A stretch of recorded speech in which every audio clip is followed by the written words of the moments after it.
Hola, mi gente. Let's ease into this Tuesday. How is everybody? How is everybody? I'm glad to see you here. Thank you for being here. I hope you feel my colors tonight. I'm wearing the DOC orange, holding down all the bros that is locked up in penitentiary right now.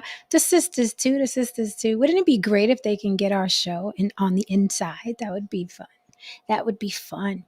All right, guys. So welcome to another episode of On the Block with Jen. I'm YouTube's bad girl and your favorite devil's advocate, Jen. You can reach me on all social media platforms. If you're here for the first time, hi, honey. Welcome. You're gonna like it here. You can reach me on TikTok, Instagram, Facebook, On the Block with Jen at Gmail. If you want to share a topic with myself or my panel that you'd like us to dissect, because we can really get to it like no one else on YouTube does, feel free to throw it in on the block with Jen at Gmail. If you want to collaborate with us, if you want to interview someone on the panel, if you want to interview me, if you'd like us to partake in an interview, by all means, throw your suggestions in on the block with Jen at Gmail. I'm very easy to find. Also, if you would like to support the show, which is really, really nice, Cash App is also on the block with Jen. Very easy to remember. I'm on the block with Jen everywhere. If you're catching the replay and you're like, darn, I can't super chat her because she's no longer live, you can Cash App me. My favorite Cash Apps come in when I'm doing the laundry or washing my hair or asleep, okay? And a lot of people don't like other people knowing where their money is going. So that is your private way to support the show. Cash App on the block with Jen if you don't want to do a super chat. Okay, so let's ease into this Tuesday. This topic has gone viral, and I think there are different ways of looking at it. Okay, if you guys have heard, rapper Maino attacked a pretty popular YouTuber named Buba 100X. Okay, choked him out the frame. Young boy, I believe he's about 18, 19 years old. As you know, Maino the rapper is an OG, like a lot of us. And the kid got disrespectful, or what Maino deemed as disrespectful, right? At a show, and paid for it. Kid got choked up. Now there are mixed emotions. A lot of people are attacking Maino, saying he should have gave the kid a pass. He's just a kid. He did too much. And then you have the OGs on the other side who felt like, I was one of them, who felt it was very satisfying to watch, because I think kids are out of line. But with that said, I can look at it from both angles, I promise you, and we can dissect that tonight. Whether you agree or disagree with what Maino did, who do you think is right, who do you think is wrong, please hold me down in the chat, in the comments. I'll read what you guys are saying, and I'll be fair about it. Like I said, I'm YouTube's and your favorite devil's advocate. We can look at it from all angles. I'll just tell you how I felt about it. But then afterwards, I was like, I could see the other side, right? I could see the other side, because you know how it is. We get older and we start looking at the kids like knuckleheads, right? We're turning into our parents, like, turn down that garbage music. Are we? I don't know, because I like trap music. I love Pop Smoke. There are a lot of rappers that I still like that are, very, very young. And there are some rappers that I think are hot garbage, and they're very, very young. So do I not like them because I'm older? Do I not like them because they're hot garbage? I mean, even in our generation growing up, there was music that we loved, and there was artists in our generation that were hot garbage too. So is it just a generational thing? We had artists that were hot garbage, right? We had Vanilla Ice. He was hot garbage, right? And he was still on and popping and very popular. So we'll dissect that tonight. Tonight's topic is rapper Maino attacks YouTube prankster. Was he justified? Let me bring up my darling panel, the always lovely and talented Lily from YB Limited. Hi, Lily. Hey. How are you? I love that background and the colors. Did you not wear that at the catwalk for Vogue? Tell us. Sure enough did. She gifted this to me last week. Oh, wow. I loved it. I told you I'd rock it with my Timberlands. Oh, my God. It is everything. And if you can see the details and the colors, like this part is meant to be like the roots, and this is ancestry. This is giving ancestry. Oh, very nice. No, it's giving. It's giving. I would so wear that with a white wife beater, some light blue denim, and my Timberlands. I would so wear that. Very nice. And the material doesn't look like regular yarn either. Am I No, mistaken? It looks soft. yeah, this is cashmere, like some type of cashmere, and it's Okay, I can see it. super expensive. Like, Okay, I can see it. Yeah. I think the company. I wish I knew the company name. They gifted it to her, but I don't know the company's name. So Love it. yeah, I'm in your hometown. I'm in the Well, you BX. what? Bronx, Yes. stand up. You know what's funny? I said I'm wearing the DOC yellow I'm sorry, orange tonight. The Department of Corrections orange tonight. Giving Okay. Rikers realness. Giving Rikers. I'm saying we gotta show love to the brothers and the sisters that are down. You know what I'm saying? Hopefully they can see YouTube where they are. How y'all doing? Hopefully they can. You know what I'm saying? Gotta hold them down. I've held down a couple, send them their socks and their top ramen. You know how we do. Right. You know how we do. Let's keep it up. Let's keep it 100 up here, okay? They held us down. Hello. I sent many a long john, okay? Many a thermal for those of you who don't know what long johns are. Many a white socks. You know what I'm saying? You have to package it a certain way. Been there, done that, right? Yep. We're not just talking up here. This is the real deal, all right? Baby, I've done it for people and people did it for me. Hello. That's how it is. Love it. And on that note, hello, Haran DeMarco. On that, well, I got to be on that note. Haran is like, wait a minute now. What that got to do with me? Everybody been to Rikers like a damn field trip. Come on. Fucking long ass bus ride on that damn bridge to Queens. Mother, listen. Going to the you went there after you went to the zoo. You know what I mean? Yeah, yeah. There you go. There you go. It was what it was. There you go. Just to let y'all know, man, I have my stance on this topic. I'm not your favorite devil's advocate. I'm your asshole uncle. Okay, I'll be the devil's advocate. And on that note, since we're talking devils, hi, No Saint. Hello. How are you, darling? What are we sipping on tonight? Some more red? Yeah, more red. Not the. I got to get a couple more bottles of that wine I showed you the other night. It's not as good as that, but you know, I tried it on someone mentioned try this one, and I tried it, and it's like, okay, I've had. It's that. Yeah, it's like. I definitely love Lily's necklace. Yes, looks awesome. Got it from the thrift store. See, but we're always on the same wavelength. Are we not, Lily? Are we not, Lily? We're always there. And you know what's funny? I got this from the place I was telling you about that I was gonna go to for you. Yeah. This is my daughter made me these when she was a teeny tiny little teenager in school, and I still have them. My daughter's gonna be 30 now, and I can keep something. Wow. I can keep something. Okay. I love it. And I still have them. So she handmade them for me when she was in school. All right, guys. So as you can see, I went to the salon today and she did the curl shit I don't like. I think it's because it's getting towards prom season and she thinks everybody wants this, right? I'm not into the tight curls. I feel like I should be in Bridgerton right now, but it'll fall out in a couple days. It'll fall out. Not so not the look I like, but you got what white people call the perm. Yeah, the perm. Which is different from what black people call a perm. Right. Oh, the creamy crack. No, we do the creamy crack. Right. Yeah. So stuff. But go ahead. I'm not into the tight curls, but whatever. I'll sleep on it later, and it'll be back to normal tomorrow.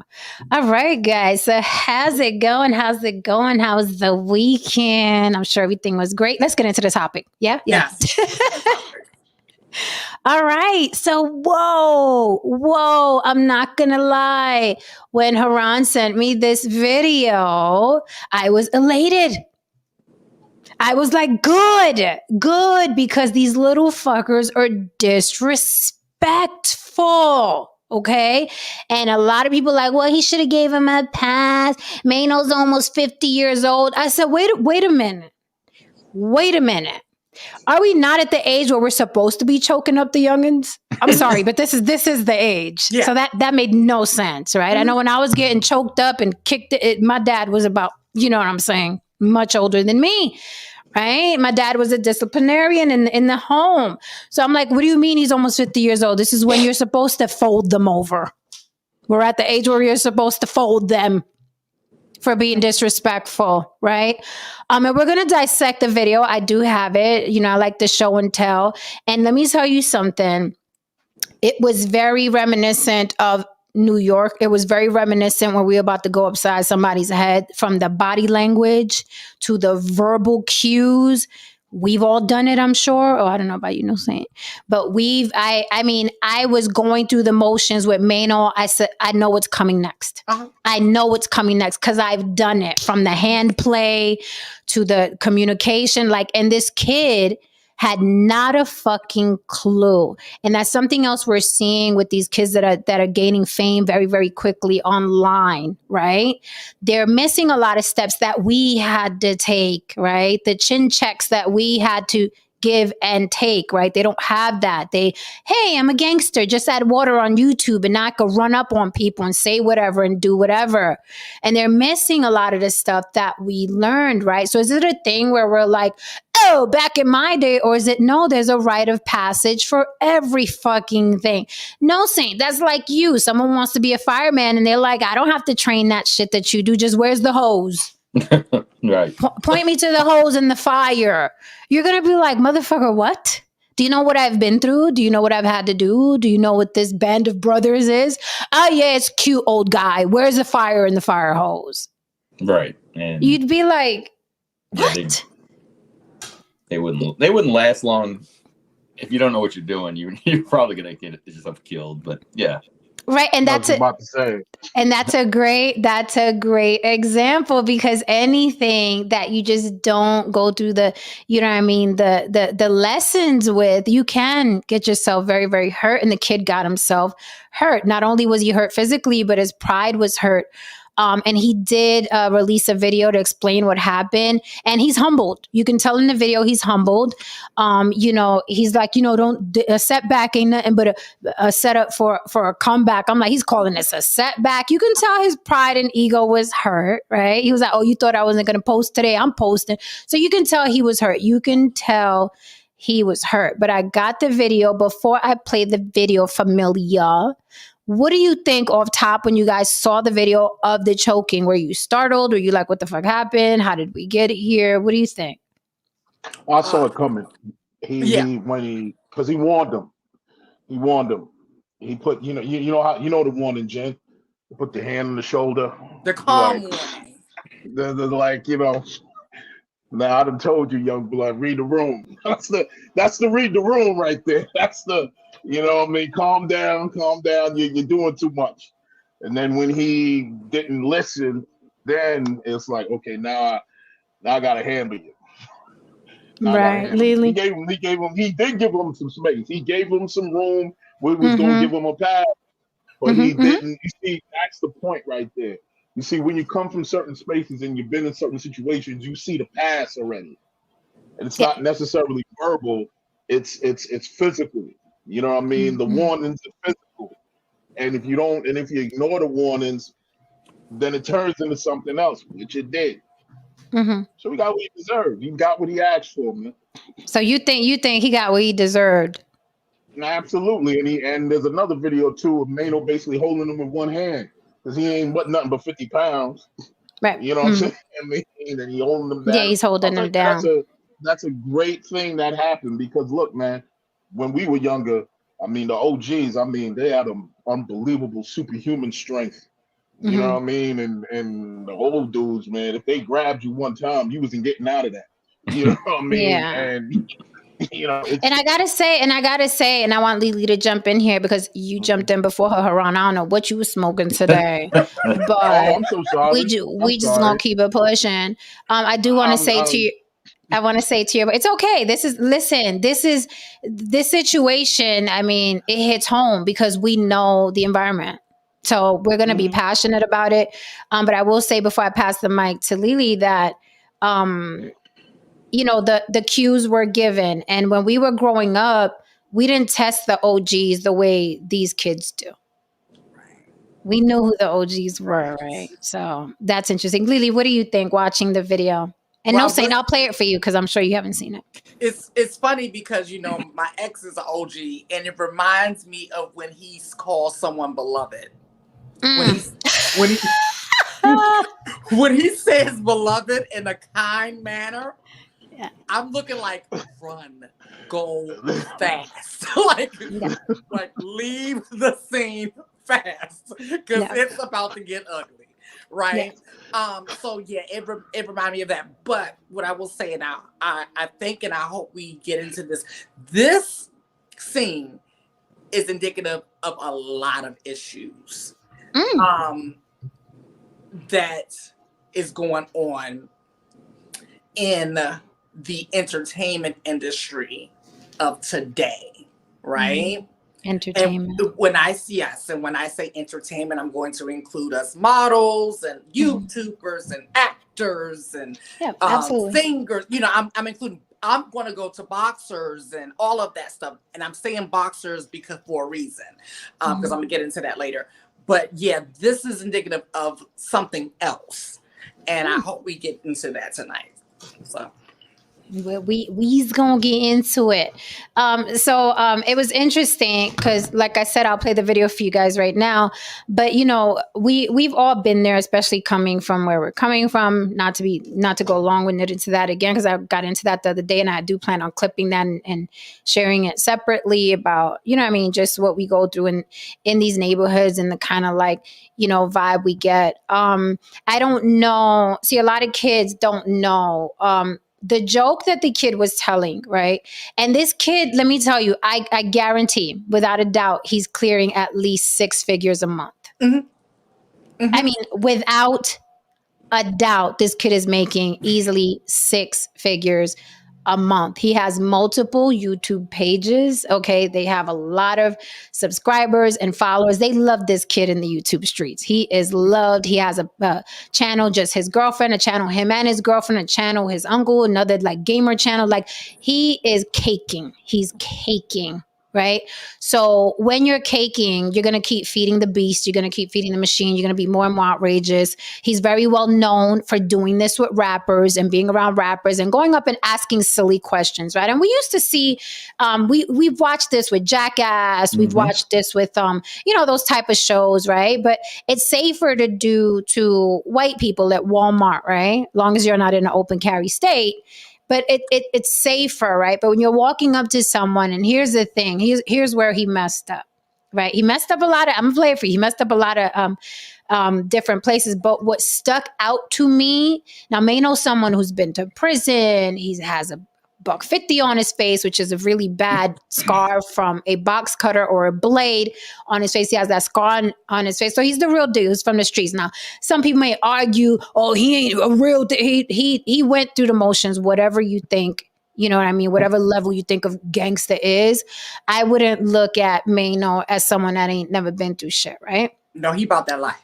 Right. So, you know, when he asked, he doesn't even know that that's jail language. The kid said to Maino jokingly, can I wear your chain? I just want to see what it feels like to wear your chain. Ladies and gentlemen, okay, in prison, right?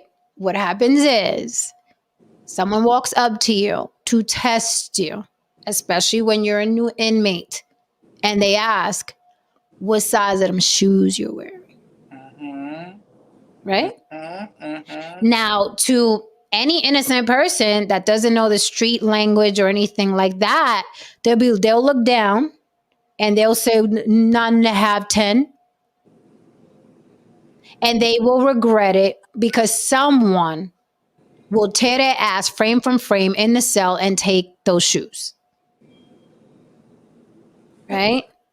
To the point where we had a joke in the street when people used to run around and say that, what size of shoes? Our response was, your size, come get them. Right?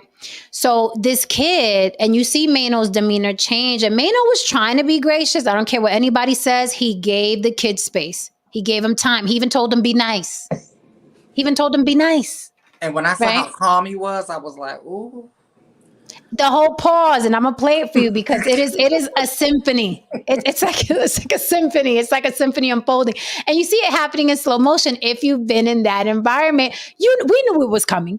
And exactly. And do you know Maino's usually like very animated, lit, blah, blah, blah, blah. So you know people like that when they're usually that animated and that lit and they are that calm, and you know they about that life.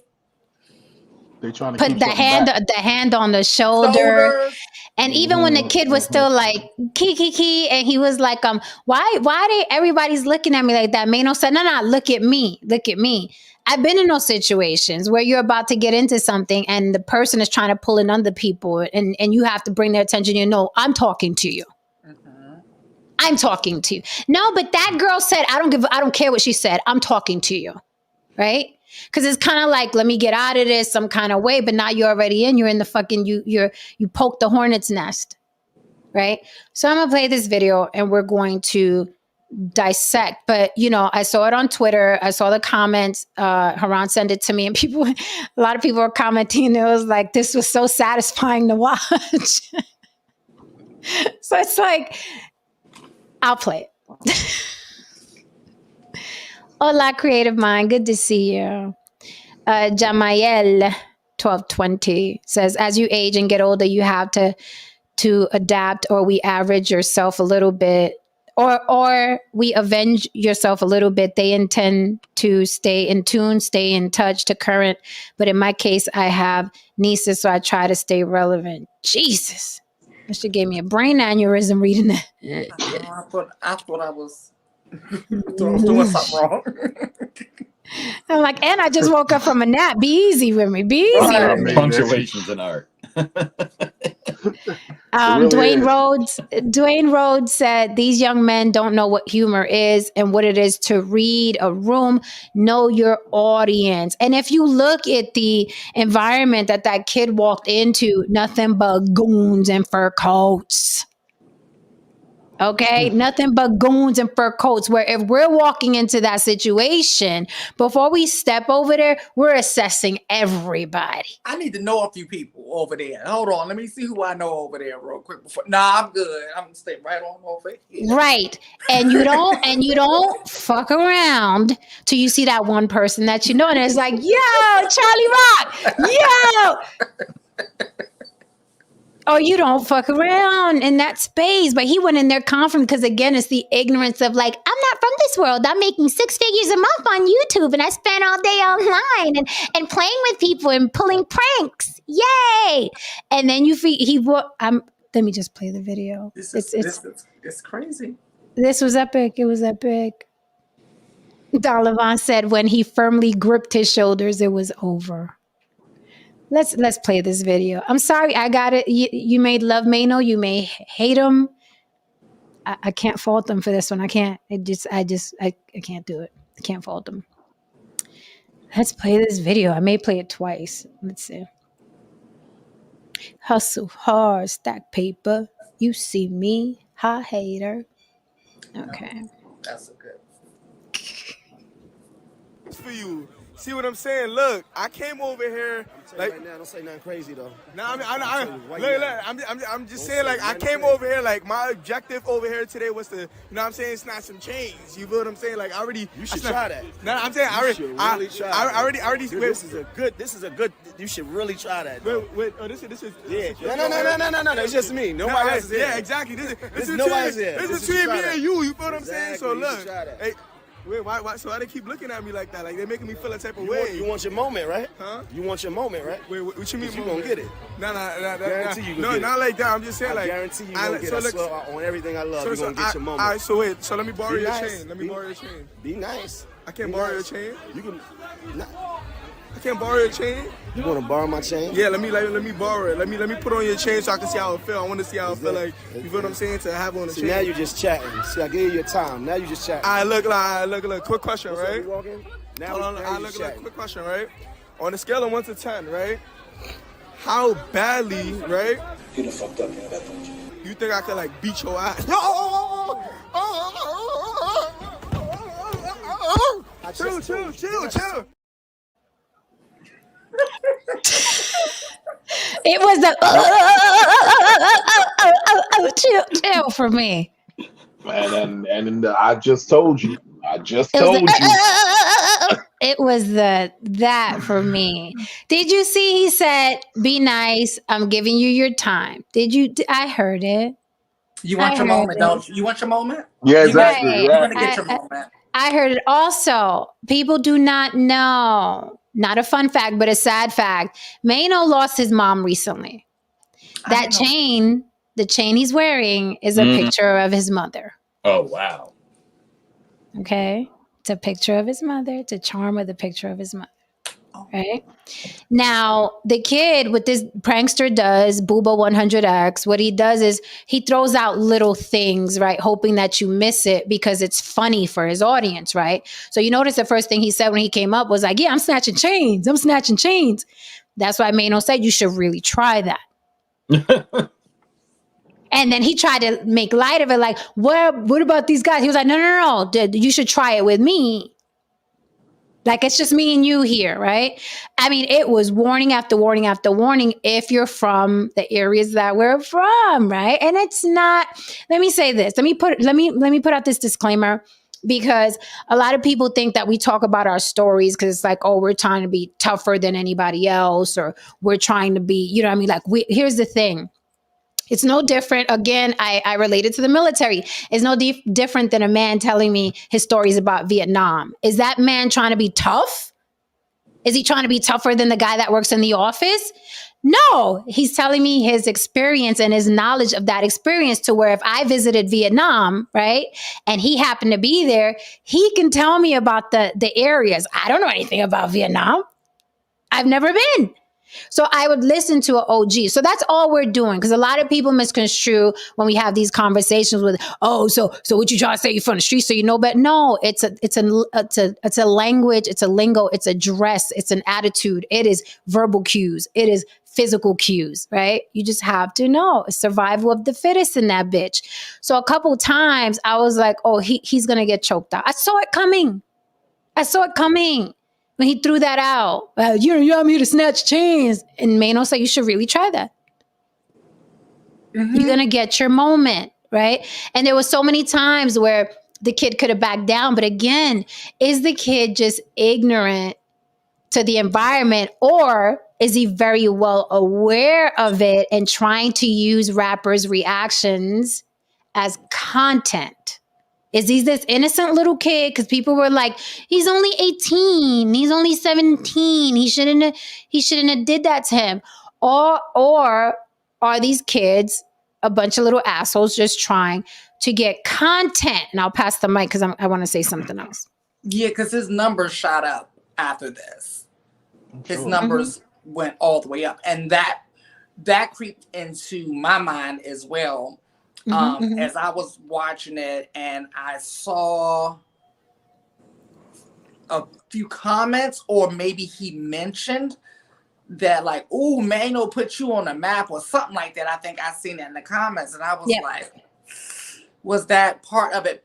I think that was part of it, but I also think the bigger part of it was the fact that these kids are so sheltered that they don't know. See, the thing is, when we were coming up, we didn't have social media. We had to be outside. Yep. Like, our parents, you know what I'm saying? Like, no, literally had to be outside. Like, our parents didn't want us around them all day long, right? And since we didn't have social media, we were going to be loud, we were going to be bumping and jumping, asking a bunch of questions. So we had to be outside. And most of the time, we were just thrown outside on the block. Some of the people we liked, some of them we didn't. We had to survive. It's different now. You know, I'm pretty sure this young man, I can tell by looking at him, has spent his life on the computer, which is not a bad thing. We love nerds, we love geeks, but it's just like, if you are that, stay in your lane, be you, right? We also know too that from being in the streets, if you are a nerd or a geek and you mind your damn business, more likely you'll be left alone. Just fly under the damn radar. Okay. Right. True. But when you come in, and like, you know that too about being, I mean, you may know or you may not know about going to jail or going to prison or something like that, that the ones who come, and people can smell who you are. Okay. So the ones who come in pretending like they're somebody else, oh, it's a wrap. Like they're going to go after you first, just for that. So it was like he was making, I mean, he made every mistake possible. And I think those mistakes were made because he's been very sheltered. It's very clear that this little kid is sheltered, right? You always hear me talk about my dad was teaching me stuff. All of those cues that I saw are things that my dad taught me before I had double digits in my age. Okay. So it's unfortunate, but fortunate. I'm gonna go down another road, but I'm gonna let some other people talk first. I'm gonna come back. I'm gonna go down another road after that. Passing the mic.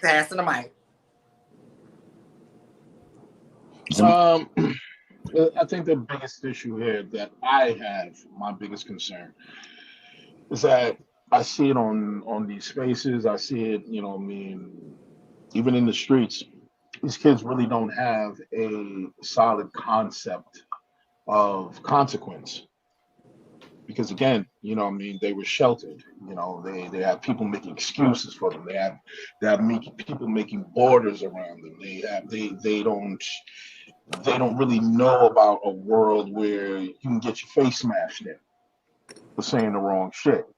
You know, us growing up, we were out in the world where you understood that you didn't cross a certain line unless you were ready for that consequence. Right. You know, and these kids, they just don't understand the idea of consequence. And when you don't, and you grow up in that kind of culture, you get this kind of behavior. You know, you get people who come on here just talking recklessly, you know what I mean? Because, you know, you're in a little box, nobody can get to you, and so on and so forth. So they believe that the real world and everyone outside of this should give them that kind of space, which that's just not the case, man. There's people that will really put their fucking hands on you, man. What's up, E-Black TV in the building? I have to agree with you because it's something I mentioned the other night with the little knucklehead that keeps coming up here, younger guy, right? He reminds me of him. Yes, and he doesn't understand to read a room, and he thinks he could act the monkey ass fool and come back like nothing happened. He doesn't understand that we take shit seriously, right? So it's the same dynamic. Yeah, he did. And I gotta agree with Miss Ruth. Miss Ruth says that dude was being disrespectful and knew he was crossing the line. He was willing to risk an ass whipping for views. You know why I believe that? Because he even said, like, why I feel in a ways, like, why y'all looking at? So he felt the danger. He felt the danger and said, you know what? I'm going to make a moment out of this. Anyway, he got his moment. Now, you know, he got more views, but the way that kid was talking today in that car, you could tell he was humbled by it. And you can tell he was trying to keep up the facade of, hey, I'm the stupid guy, right? I watched some of his content because I was like, okay, let me see who this kid is. Thanks to Maino, and I know who he is. Right. And I was looking through the content. Absolutely. I mean, you know, what these kids think is comedy today is absolutely, like, first of all, you get a headache. Yeah, you get a headache watching him. He's just very like rambunctious, kind of like a 5 or 6-year-old that's like high off of candy. You decided you was like, I'm gonna give you the candy. Don't tell your mom I gave you this candy. And then mama comes home and she's pulling him off the chandelier. Like, what did you give him? Right. That's what his comedy's like. Very rambunctious, hyper, yelling at the screen, walking up to people with the microphone, asking them questions, pulling pranks. Like, it's just not comedy. What I think is comedy, you know, comedy is a skill. You have to write, you have to know how to deliver. There's physical comedy. This is not that. This is not that. So but the kids love it. He has 6 or 7 booming channels. They love this rambunctious, yelling, prank type of generation. They love it. So we do have a new generation of kids that are like him, right? The ones that grow up on their cell phones and pulling pranks. Then we have the ones that you swing the pendulum all the way to the other side, the ones that are in the street and are killing each other and getting killed and not making it past 16, 17 because they don't know street code either. So it's like, what is going on? And I really want to, Don Levon said Ashton Kutcher started this with Punk'd. Well, but it was a controlled environment. It was a controlled environment, and there was prank shows before Punk'd. Oh, yeah. way back, like in the Candid 70s. camera and all of that other stuff, but those were controlled environments, and it wasn't when you going. least expected, you're elected, you're the star again. And it wasn't damn. going through the middle of bad We aging ourselves here, man. You're on candid camera. We definitely I forgot about that shit. Yeah, that's what I was thinking. So I saw the video, but I didn't listen to the audio before until just now. I didn't know well, when you talked about the prison culture, I didn't connect that. I was like, wow, that's kind of a interesting reaction. But I definitely think, I don't think he wanted that. I don't think the 18-year-old, I don't think 18-year-olds are that well thought out. Yep, I agree. Yeah. I always find it funny that the safest guy is the one that's filming it, the one saying, wait, it's a prank, man. It's a prank. Maino didn't give a fuck. He's got the best job. But, you're right. You said something about I think you said something about the differences, like some of the other people that are doing it, they're doing it to white people. I think Haran, I assume Haran, so and maybe Lily, those white guys that are going up in like the hood and saying stuff to black people to get a reaction out of them. And I'm always like, these guys are nuts, man. You got beef, and then he'll open his jacket. No, man, it has steaks in it. But the guy's I've seen some of those. Yeah, the guy's about to go, oh yeah, he puts his stuff down, he's about to go swinging, and he's like, hey man, not beef. And some people react with laughs. There was one, and I want to say Nashville, where they went up to a guy, it was a group of people in a grocery store parking lot, and they went up there acting like they were going to rob him or something. And the guy pulled out a gun or a knife or something and killed him. And he self-defense. He didn't get arrested. The guy came up there acting like he was going to rob him. And I just don't think they are thinking of those type. They don't think it's going to happen to them, right? They feel like they're in control. And yeah, I mean, you're right. Like, they're making a ton of money off of this. Some people are going to take risks, but I definitely don't think that he thought that was going to happen. I want to relate. When I saw it happen, it reminded me, I was 17 or 18, and it was during Mardi Gras. And when I marched in parades before, and sometimes people would throw beads in like the tubas and stuff like that. So I was watching the parade, and I was with some friends and stuff, and I decided I was going to throw some beads. I was drinking, throw some beads, and I was probably 17 or 18 into a tuba. And out of nowhere, a cop had me by my neck and up against the car. I didn't see it coming. And I was like, yes, sir. Okay, sir. And hey, it taught me a lesson, man. It taught me a little no saint got snatched up. Yeah. That might not sound like a big deal to some of you people that are listening in the chat, but I've never been jacked up before in my life. And I was like, yeah, guess what? I learned a lesson. And this young guy, we'll see if he learned his lesson. We'll see if he'll read the room better next time. Right. Yeah, I don't think he expected that to happen. And you can tell when he's talking about it. You can tell when he's talking about it in the car. He didn't expect it to happen. I mean, he even says like, oh, did you think I didn't think it was cool. He was like, but did you think I was not going to keep posting because that happened to me? He really is looking at it like something that happened to him, like a traumatic event. He wasn't like, yeah, Maino, blah, blah, blah. He's really talking about it like, I know why you're here. You're here to get the story. So you can tell it took him a little while to gather himself, right? Because it's the first time he got, choked up that way. I don't know where that kid is from. He had a New York accent. He sounded like he was from here. From New York? He sounded like, and then I was looking in the background, kind of looked like the projects in the background. Mm-hmm. So, well, the reason I asked is because, Jen, you brought up a good point when you're talking about your experiences, and you're from the Bronx, and everybody here is from New York except for me, because there is a cultural language in different places. Like here, when I'm walking around New Orleans, there's this scam that somebody come up, and I don't know if it's in New York or not, but they'll sit there. Oh, I bet you I can tell you where you got your shoes, and somebody will say, "Oh, you can? Oh, no, you can't. Let's bet. Okay, $20 or whatever." And you got them in New Orleans on the street on whatever Rampart Street, right? They come up to me Like I had a guy in the French Quarter last week when I was on Bourbon Street, and somebody came up to me, and I kind of stepped back. You know, he was getting a little close. Hey man, and, you know, and yeah, I put my fist out. Yeah, and he said, "Hey, where are you guys from?" New Orleans. He turned around and walked off. Damn it! I needed some tourists. Yeah. So, but anytime I hear somebody trying to pull that, because that's been going on for years, that scam, I'm like, man, don't do it. I said, don't believe. You know, I kind of explained to him, but yeah, there is a cultural language. Oh, Tristan said he's from the Bronx. Yeah, yeah. He gave me because in his background was like the projects in the background. Where in the Bronx? Riverdale, Castle Hill. Where in the Bronx? Jen, you're thinking about Bronx. Exactly. These kids, I'm telling you, because I live in East New York. These kids ain't even outside in East New York. I was like, what's going on? What's happening in the Bronx? It's not the same. They don't leave. They don't be out. This is the furthest they get outside is this window right there. Like that's it. That's as far as outside. The different New York, Jen. You know, this the New York they got. But I heard New York is getting.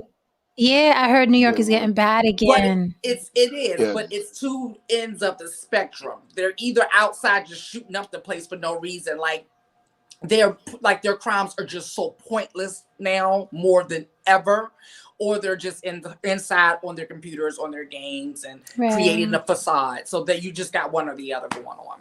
Right, and with all this said, here's the thing: like, I'm really glad. I'll say this: I'm really happy that these kids are able to make 6 figures a month, right? Safely from their homes or doing cute or fun stuff. I'm really glad because we're going to see a lot more entrepreneurship. Hopefully we'll see them investing and not just buying Jordans, right?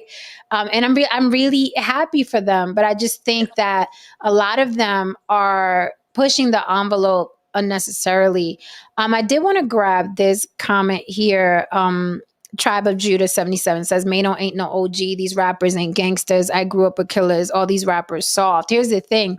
You don't have to be a quote unquote killer. And we don't know what Maino's done in his life, right? And the worst thing you could do, another street code is, the worst thing you could do is underestimate people. Like, I know people have gotten killed in the bodega from a guy who used to get picked on all the time in the neighborhood. Yeah, like he's the one. He's the one that killed the OG in the neighborhood. I got that story too. Okay, I'm talking about blew his brains all over the potato chips. Okay, because that day you don't have to be a killer to kill somebody. Right, like because that day he was like, "You're not gonna pick on me anymore." He was a good friend of ours. Okay, rest in peace. But he was always picking on this kid from the neighborhood. And that day he slapped him in the back of the head and was like, go get me a cigarette. I told you, go get me a cigarette. The kid left, came back and put one in his dome all over the potato chips at the bodega. Okay. Which was another funeral we had to attend. So, and that kid wasn't an OG or a killer. So I can't vouch for Maino. I don't know his life. I just know, take away the street cred. He's an older man that someone half his age or 1/3 of his age should not be playing in his face. An older man who's lived through a lot. Right. But I'm like, even if he's not, because I know a lot of people were saying, he ain't no gangster, he's soft. Whatever you think. Soft or not, no young boy should be playing in an older man's face like that. Like, the street cred is icing. Yes, but it's icing, but yes, you're right. But it has to be stated that we have PTSD, Jen. Like, it has to be stated. Like, that our shit wasn't normal. Like, looking back, it was our normal, but it shouldn't have been our normal. Because that's just, you know what I'm saying? And that was his environment. That was our environment. So it's certain little things that this generation, they're not going to understand, that, you know, and they think it's fun and games. For us, it's survival. Like, and so we saw it all over Maino's body language. You know, so yes, an older man is going to look like, what are you doing? You're my son's age. Like, because I'm like that. If you're young enough to be my child, like, I will snatch you up. I tell people all the time, don't do it. But But I'm adding. I can't negate the fact that Maino's environment coming up with survival, and there's PTSD in there too. And I agree with you, Lee. It's enough that he's from where he's from and that he's older. I mean, he got, you know what I mean? That's enough. I mean, he grew up in New York. He's been through the prison system. He's been assaulted. You know what I mean? He has a scar on his face for the rest of his life to show where he's been.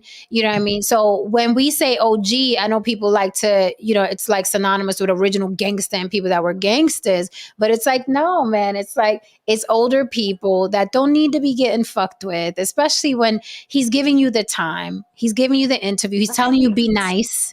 He's warning you. You know what I mean? But you had to get in there and get that viral moment. And he even told him, you're going to get your moment. Right? He should have pulled back then, but he's so used to being in that environment where he's the funny one, like he's the comic relief everywhere he goes. And it's like, you have to read the room. Even comedians know that everywhere. But again, these are fly by night, just add water comedians, right? So they think everything is funny. There's no skill in it. I'm just going to act as crazy as I want to on YouTube, and everybody's going to come running in because people gravitate towards clownery. This is clown country. I said that a million times over. The USA, America is clown country. The clowns thrive here. Now they'll blow smoke up your ass and say, hey, keep your legs closed and go to school and graduate summa cum laude and get your degree and get that 401k and work for that. And you're going to be and get married and they have 2 parents. And then, you know, you see fucking, Cardi B on the cover of Vogue. And Glorilla. You see Glorilla. You see this kid making 6 figures a month without an ounce of education, just running around like a fucking, like a 2-year-old, like a toddler, clearing 6 figures a month in this country. I know some high school teachers right now, and they're all saying the same thing as they're trying to teach. These kids are like, this is some bullshit. Like, what am I here for? I could just go be a YouTuber, a TikToker, an IG model. Like, what you saying is not adding up. The math ain't mathing. Like, you're trying to get me to finish high school and go to college for what? And then get into debt for what? So that's the part that I love, is that these kids are like, nah, like there's another way. Like there's such thing as a live-work balance. Because what you all been doing doesn't seem appealing to me. Yeah, it's not a live-work balance at all. It's work your fingers to the bone, retire, spend that little bit of money with your old wife or your old husband, and then die. Right. The fuck wants to live like that? These kids are in Dubai right now. I feel that. But, you know, there's some kids that I tell that, yeah, there are some kids out there making that kind of money. That don't mean you're going to make that kind of money. Hello. Right. There's a reason why, you know, only a certain amount. If you want to talk about the mathing, no, the real math is that no matter what it is in life, the upper echelon is always going to be the 1%, 2%, or 5%. And everybody else, you know what I mean? Yeah, there's that kid out there who's making $100,000 a month on YouTube and so on and so forth. But there's a gang of other motherfuckers doing the same stupid shit and they ain't making $5. So, you know, for those individuals, you need school. So what do you think? What do you think? So what do you think? Because I know a cat out here too. He's making 6 figures. He has gamer channels. He's in a mansion in a gated community. You know how important gated communities are. He's making 6 figures. I'm like, so it seems more common than not. So it's like, why? What's more appealing? Like, stay in school and hope you get a job, or here's the thing, because let's say minimum wage. A 16-year-old can make more than minimum wage with a whack YouTube channel. Whack. Okay, with 1,000 followers, he can make more than minimum wage. So how is anyone going to convince these kids, right, to stay in school for what? What's the appeal? Now I'm speaking generally. I'm asking generally, the panel, whoever's watching. There's no appeal, and the reason why there's no appeal, it was something that you said earlier. comedy used to include you used to have to have a skill. You used to have to write and have timing and all of that good stuff that we are used to. When it comes to rapping, I remember the rappers that we came up on. I remember sometimes, like so many times, I had to go grab a dictionary to see what was going on, because they was going to mix street slang in with big words, and I mean, Vanglorious. I was like, what the fuck is Vanglorious? Right, Holy like, shit! So many things, right? So like, why it's not appealing is because everything is so quick now. And that's what I'm noticing what they push in our faces. It's like the skill and the respect for the craft is gone, right? It is all but gone.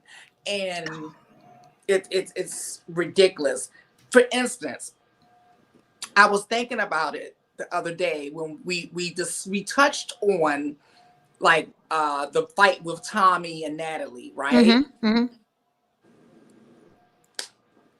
We didn't touch on the fact that these two girls just walked up into a ring for and did a boxing match and got paid oodles of money for the same thing that boxers train from their childhood until their adulthood to get that level of skill to make that type of money, if they're even making that type of money. But Natalie Nunn, she says she trained for a week and a half. I gave her her week and a half. I gave her her week and a half on the show. Natalie, I ain't giving you nothing else. She said, hey, I trained for a week and a half. I took it serious. I said, what did she just say? She said that. What did she just say? Not giving her nothing else but that week and a half. She said it. She was like, I took it serious. I've trained for a week and a half. I said, what did this Tyler motherfucker just say? Tyler Perry did it. See, remember he did that? Remember they came for him about 4 or 5 years ago? Mm-hmm. He had a stack of scripts. I think it was like, you remember, it was like 3 or 5 shows. And he was like, yeah, I just wrote all 5 of these shows in the last week. And people was like, that's not a brag, sir. That's why your shit's garbage. Sorry, I can't believe I just said it. But yeah, like. But see, we're a great point, Lily. Amazing. Let me read these super chats because I want to address something, and let me write it down because I'm trying not to forget. And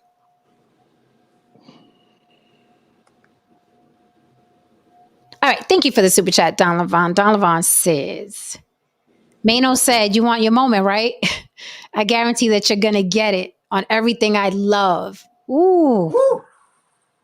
That's when you back away. On everything I love. And I had noticed that there was a woman's face in that chain. I didn't know the backstory, right, but I knew if there's a woman's face in that chain, this woman must be pretty special. Yeah.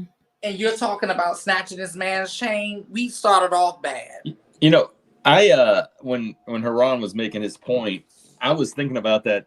I think yesterday I started thinking about, you know, the whole Michael B. Jordan and how they wouldn't give him credit. He said he was going to be an actor and whatever. And I was like, we always hear about the guy who makes it, but I'm sure there was a lot of other Michael B. Jordans out there that said the same thing. And millions. They're doing Uber. You know? Millions. I mean, I met one last week. I met a lot. I lived in Atlanta. That's Hollywood. So I met him every single day of my existence living in Atlanta. Yeah. So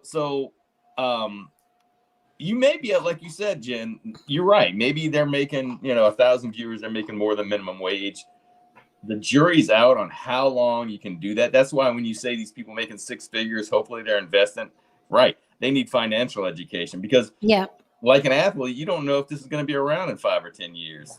Right. It may be gone.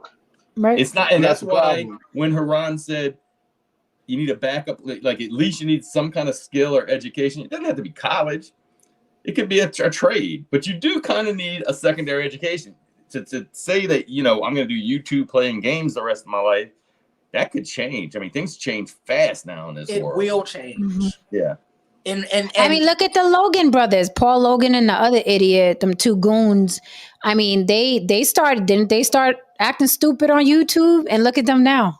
And boxing rings as well. Yeah. Look at them now. Oh, he got knocked out. He lost already. One of the Logan brothers. And I didn't. I missed it. I've been dying for somebody to pummel him.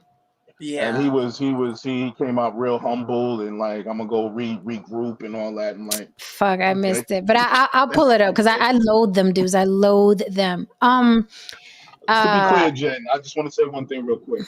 I'm definitely not trying to convince anyone not to go down a particular road if they're passionate about it. Go ahead and go for it.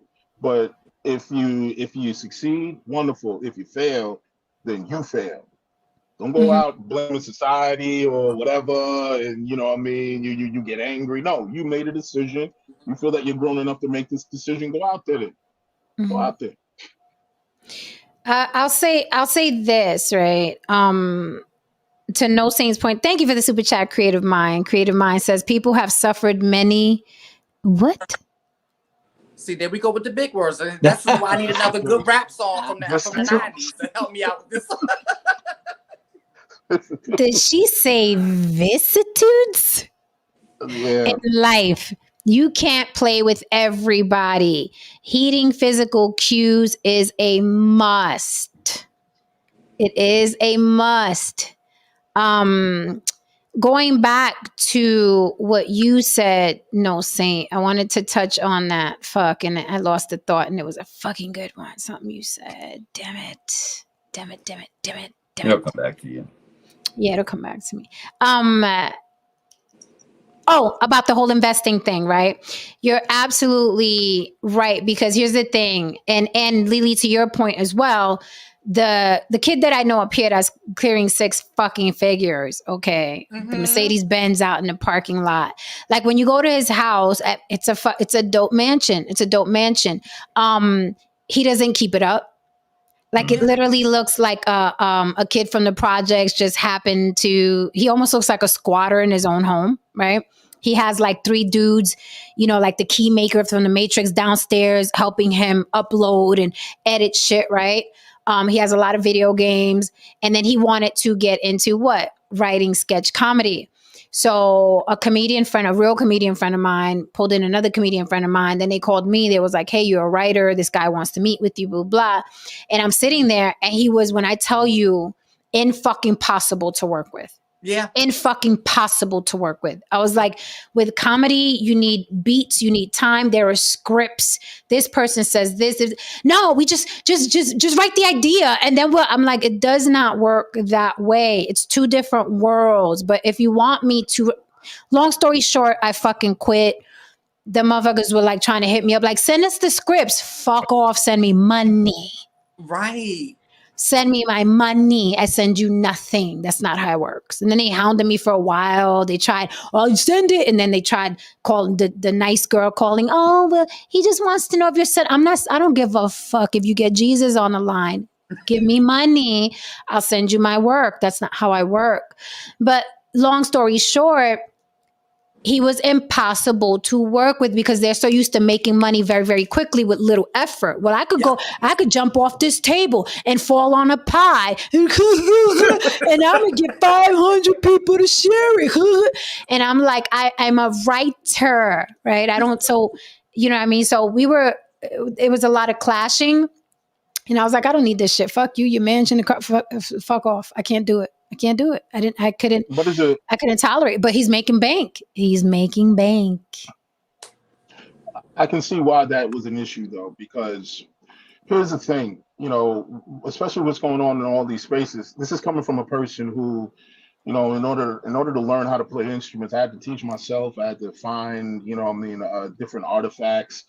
In order to learn the studio, I had to make a deal with other guys to like clean the studio and play their instruments, for payment and shit like that and all that.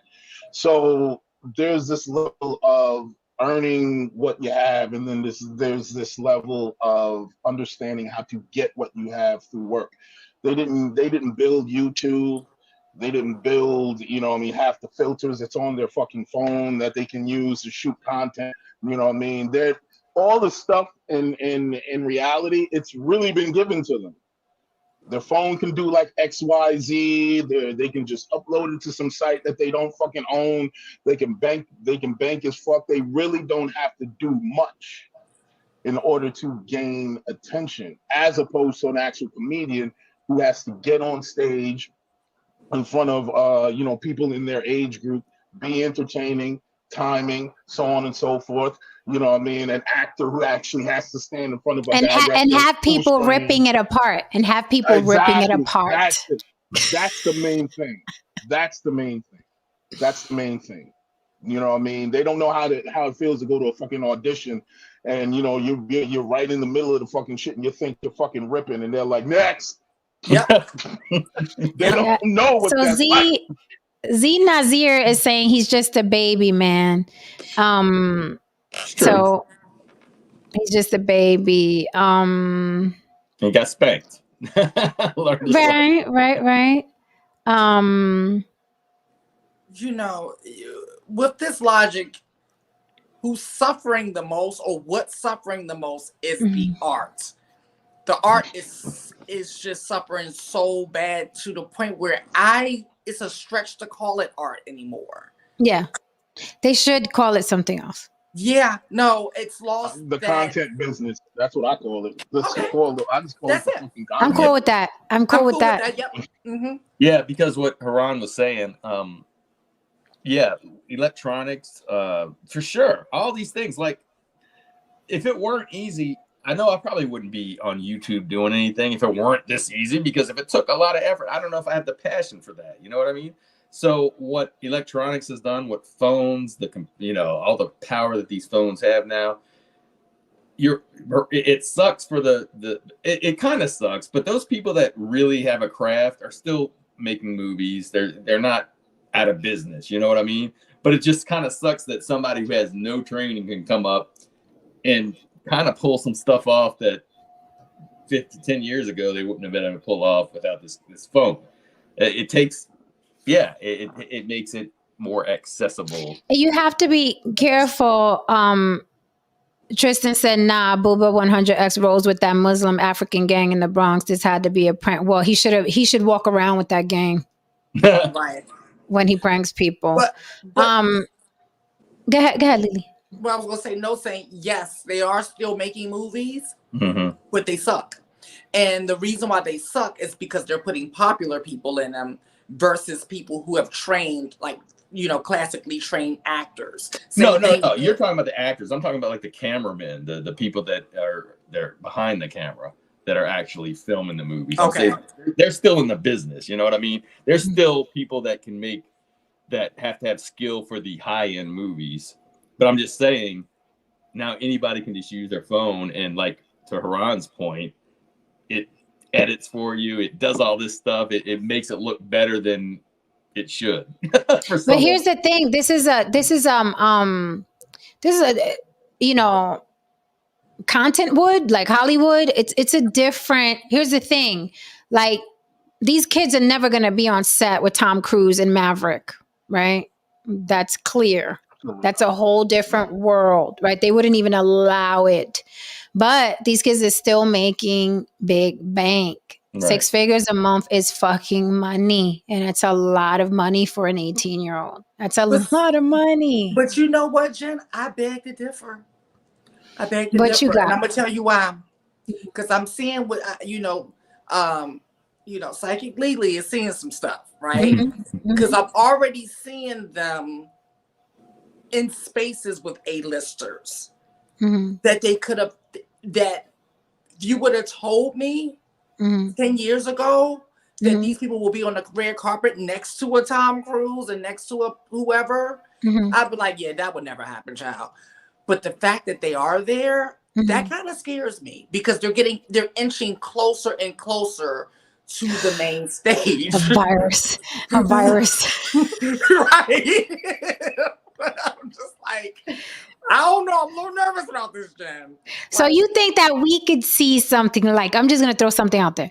You think we can see a Tom Hanks or a Tom Hardy or a Tom Cruise, all the Toms, with a Uncle Tom, Logan Paul? Unfortunately, yes. Wow. Because look, okay, it started with the rappers. Mm-hmm. Okay. Mm-hmm. But a lot of the rappers did take acting classes and things like that. Okay. Mm-hmm. To their credit, until they didn't. Until they were just thrown in for being, oh, you have a hit song?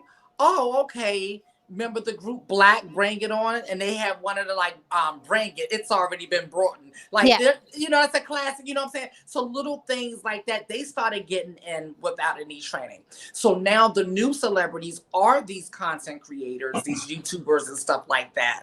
They really, to keep it real, the YouTubers are like, even when it comes to news and putting out news, whether it's the mainstream type of news or the celebrity gossip, they are doing more numbers than the mainstream. Like magazines are going out of business and becoming obsolete at this point, right?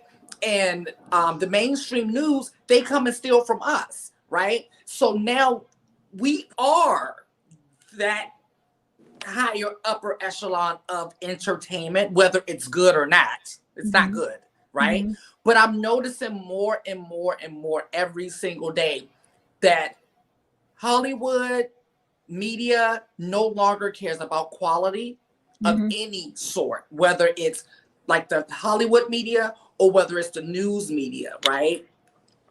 They no longer care about that. They want their numbers to look like the numbers that are going on here in YouTube and Instagram and TikTok. That's what they want. They want those numbers. Who's pulling in those numbers? These young people who don't put any work into anything. So yes, I am scared that that's a possibility in a nearer future than I think we realize.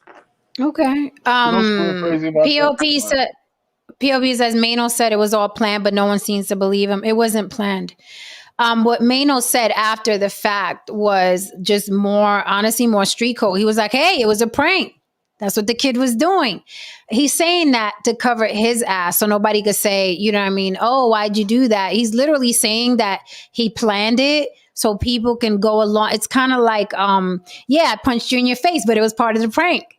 I was working with you, right? To get away with choking him out because, and honestly, to me, that's fucking genius.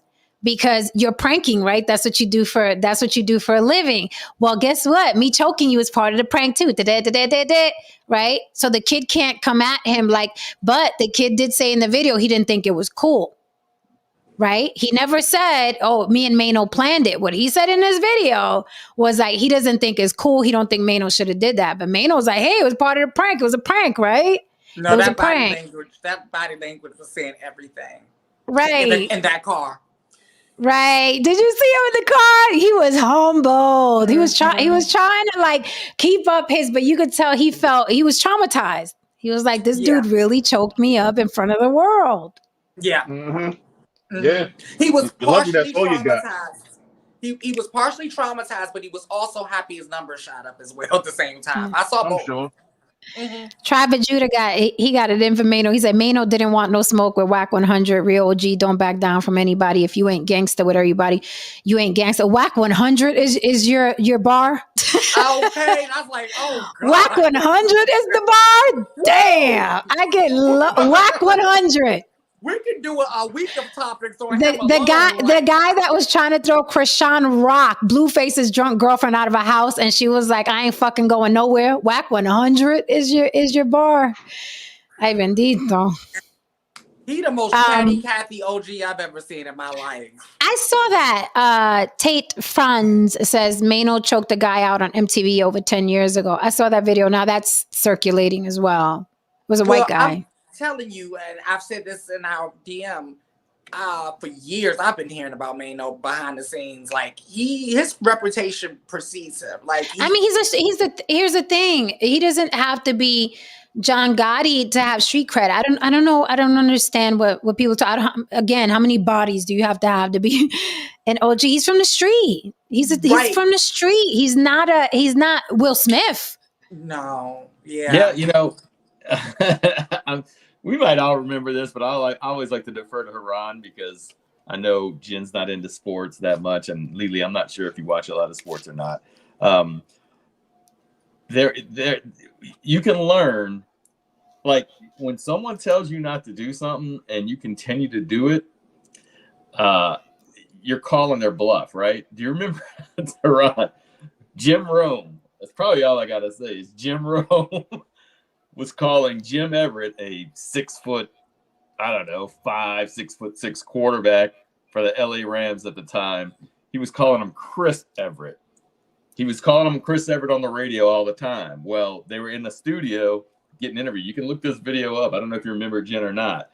And Jim Rome wasn't nationally. I mean, he was kind of getting popular, but he was based in LA, and he was calling Jim Everett Chris Everett because every time the rush would get to him, maybe he would drop or something like that, calling him a girl, basically, right? So they're in the studio live, and he basically said, we got with us on the our guest is Jim Everett. He's like, check that, Chris Everett. He's like, yeah, you know something? He's like, I'm going to tell you right now that, you've been doing this a long time. Yeah, what's going on, Chris? He's like, I bet, you're not going to do that anymore the rest of the series. I bet you I will, Chris.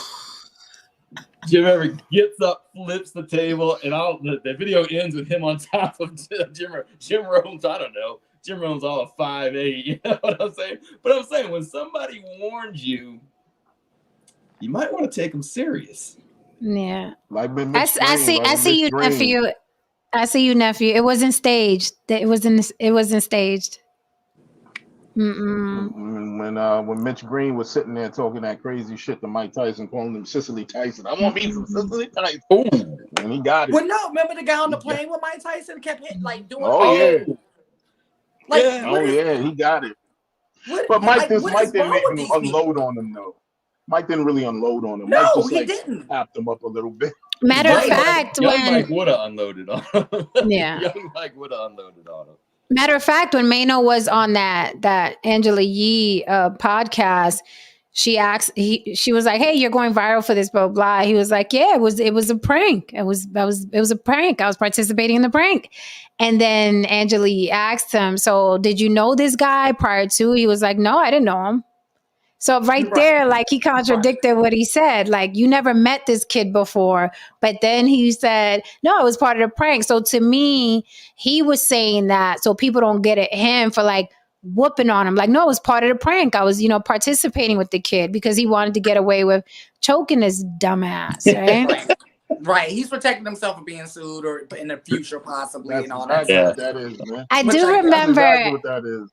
I do remember an episode of Punk that I was like, when I still was crushing on Dwayne "The Rock" Johnson, and they punked him. They just had his trailer go up in flames, and then they blamed him for it. They was like, "No, you left something on in there," and Dwayne was like going with it at first, and then this guy was stepping at him like, "Yeah, it was you."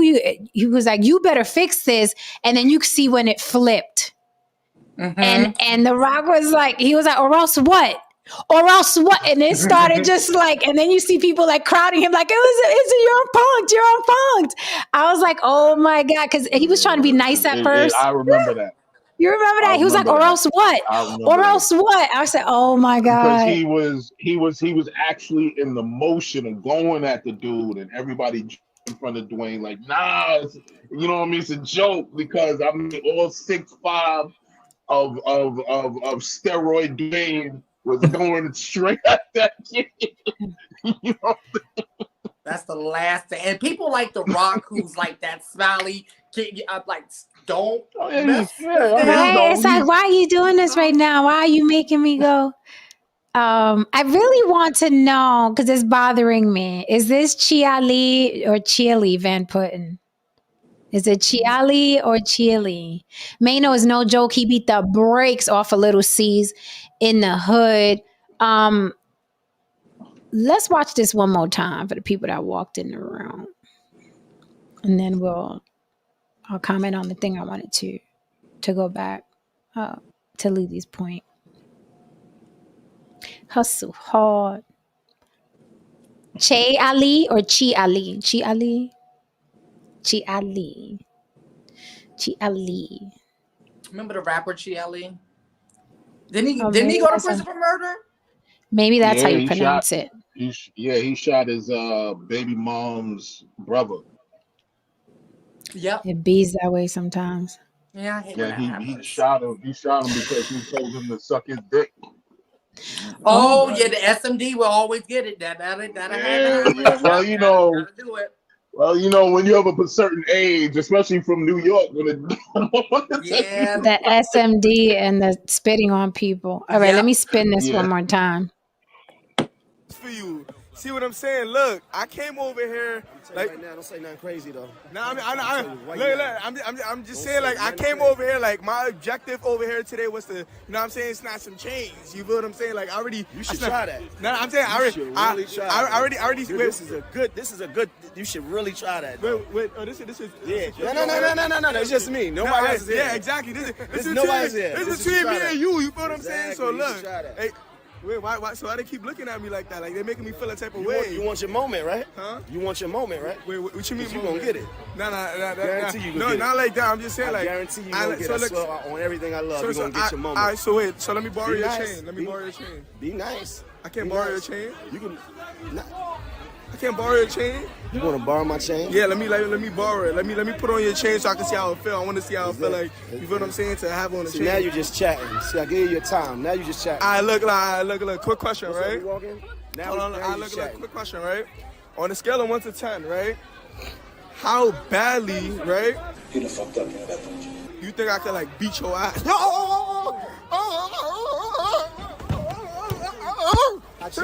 Chill. That was not staged. No. That was not staged. He's not that good of an actor to get those nuances of the body language. No. Right. That was not staged. I'm just realizing Papoose was in there. Yeah. Yeah, like there's a lot of cats out there. That's how you have to watch it more than once. Like when you're a witness, I learned this from my attorney. Like you got to play it over and over and over again because you always see something different and something new. No, that shit wasn't staged. You can tell that Maino did not know where the kid was gonna take it. You can tell. He was like, "Be nice," blah blah. And if it was staged, I don't think he would have chose his mother who just passed away. Of course. Right? I don't think he would have chose, hey, let's use the chain that I got my mother on that just passed away. Like, yeah, and I'm surprised at the people who are saying it was staged. That means that you can't decipher verbal cues. Right. If you think this is staged. Maino is not that good an actor.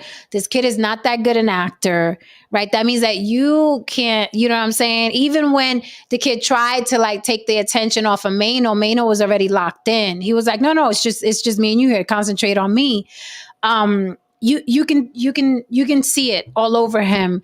The shit was real. He's telling him be nice. If it was staged, he would have just gave him his lines. He would have said his lines. He would have said his lines. He would have said his lines. They're not that good actors. Everything was right there going. The way he choked them, his facial expression when he felt it's those details. Like we're not talking. This isn't a Scorsese film. These are two guys out on the street. Okay, when he grabbed him by the neck, and not only that, but the reaction, the guy in the car when he's talking about what happened, you can tell he's humbled. Go watch that video if you think this is staged. He's humbled, but you see how annoying the guy is. His personality. No, okay, so like very that like I don't know. He sounds like he's on a spectrum almost. No, all right. So I'm about to snatch it. Being strung up. Yeah, and then he goes from I'm here to snatch chains. You know how I do to can I wear the chain? It's he was all over the place, but that's his form of comedy. If you watch his videos, that's his form of comedy. He's just like, I'm just gonna throw anything out there. Can I sleep with your girl? Can I sleep with your girl? Yeah, it's just weird shit. I don't get it. I don't get it. Not cool. Yeah, that was crazy. See, Fighter Complex, what's up, baby? He said he better sue then. Can he sue? Did he have a permit to be filming out there? Did he pay any of those people as their actors? That's another thing I wanted to get on, Lily. I've been saying for years. For years. I'm to the point where it's like, I got to start a fucking petition. I've been saying for years, these content creators who are monetizing, doing pranks on people, if you do not have a release, if you are not paying people, you cannot use their image. Right. Why are these kids clearing 6 fucking figures, 5 figures, even 4 figures, using the likeness of perfect strangers without release forms, without an appearance fee, and without pay? Right. How is this happening? That's what I don't understand, because that was the first thing that when I entered into the industry and started photographing people and doing that was the very first thing I drafted up. Very first thing that people before me told me to do. Like, they was like, don't put nobody on camera and release it without these documents. Because here's the thing, if you and I go to the corner and go film something, pause. If you and I go to the corner and go film something and we call it a film, the cops are going to come by and be like, do you have a permit? Mm-hmm. Do you have a permit? No, I don't have a permit. No, you need a permit. So how are these little knuckleheads running around the city and creating content and making more money than people that put out independent films? Right. They are. These kids are making more money than people that struggle to get their films on Tubi right now. Right. Right. It's crazy. Like, I just don't understand where we're at. Like, so the incentive to make good stuff today? Where's the incentive? Is there an incentive? I'm shopping the show right now, Lily, and I'm like, it's hard not to just, you know what I mean, pour chocolate on bananas and lick it off, and you know what I mean, get me 500,000 subscribers, to be honest. Right. I mean, but like, you know what though? I don't get it. I understand, I get it, but the irony of it is that we're in this world where people demand the quick fix, demand the quick this, demand the quick that. But then on the other hand, you have people crying and complaining, talking about they can't find real relationships. You know what I mean? They want something real. They want something lasting. They want a life in a world and to exist in a world where something is meaningful. But we're not creating a culture where meaning matters. Nope. You know what I mean? It only matters when it's convenient. It's like, no, you're going to go out there and experience the world that you wanted to experience. Everything is quick. Everything is, you know what I mean, it's contingent. Everything is conditional. You know, this is the world that you wanted to live in. So be happy with it. That's going back to, you know what I mean, outlook on it. Going back to No Saints point, how, because it's such a social media driven world, that even goes back to dating. You know, it's like, what do you mean I have to plan a whole date? Don't you want coffee? Right. Yeah, he's understand that knucklehead is not tax bracket specific. Logan Paul has a lot of money, still a fucking knucklehead. And I don't think that kid is making money because of drill rap. He's making money because of YouTube. There's a lot of money in YouTube. Thank you for the super chat, Fahim Jackson. Fahim Jackson says, they do tell the people after the prank, if the people don't comply, they blur their faces. Yeah, they're going to have to. But I've seen a lot of people that they're putting homeless people on the internet. You know what I mean? They're doing all kinds of shit, and they're not asking everybody. This is a wild, wild web, like the wild, wild west. And these people are not running around asking everybody, hey, do I have your permission to use your likeness? I've seen people get into fist fights at supermarkets because people are filming them and they like, you can't film me. And then the person's like, I could film wherever I want. And then that turns into a fight because it's like, you can't take my image, right? But then people are like, well, you could film here. So it's like, how do you get that footage back? You got to beat their ass in the supermarket. Well, there's the difference. It might not be the smartest thing to film somebody in the supermarket, but legally, it's free game. The problem is if they're going to make money out of it, and that's when you can say, well, that's when you can sue. But yeah, I mean, there's several cases like people filming like a lady through her window, and that's not illegal. It's weird that it's not illegal, but it's not illegal because it's yeah. So hold on. Oh, that's so true. Don Levine. I mean, listen, whoever thinks this is staged at this point, Don Levine has another good point. He wouldn't have dragged him away from the camera. Right. Why are you dragging him away from the camera? It's like you know what I mean? It's like if it was staged, it would have all been for the camera. He dragged him away, and someone else randomly got footage of him bending him over somewhere, and in another part. Pause. Pause. Pause. So with that logic, Maino could technically sue him, right? Because he released Maino's footage without, probably more than likely, released Maino's image without Maino's signing off that, and he's clearly making money on YouTube. Because I've seen people garnish YouTube. Well, a lot of people are posting it, so probably not. Not just that, but I wonder, like, I don't know all the rules, but I wonder if, like, was that like kind of like a red carpet thing he was walking down? It looked like there were a lot of people there. They were at some fashion show, he said. A fashion show? I'm not sure they were how at some fashion show. There's so many cameras there, you know what I mean? Yes, but you're supposed to have a media pass. Yeah, that's when you get the what you call it. See, now, and what you just said, Jen, I think that would make Maino's case even big. I don't know. But yeah, he's supposed to have a media pass for that. And if he was the one recording it, right? So he's the one recording it and uploading it to his YouTube for revenue, whether people are sharing it or not, he's the source. Yeah. Right.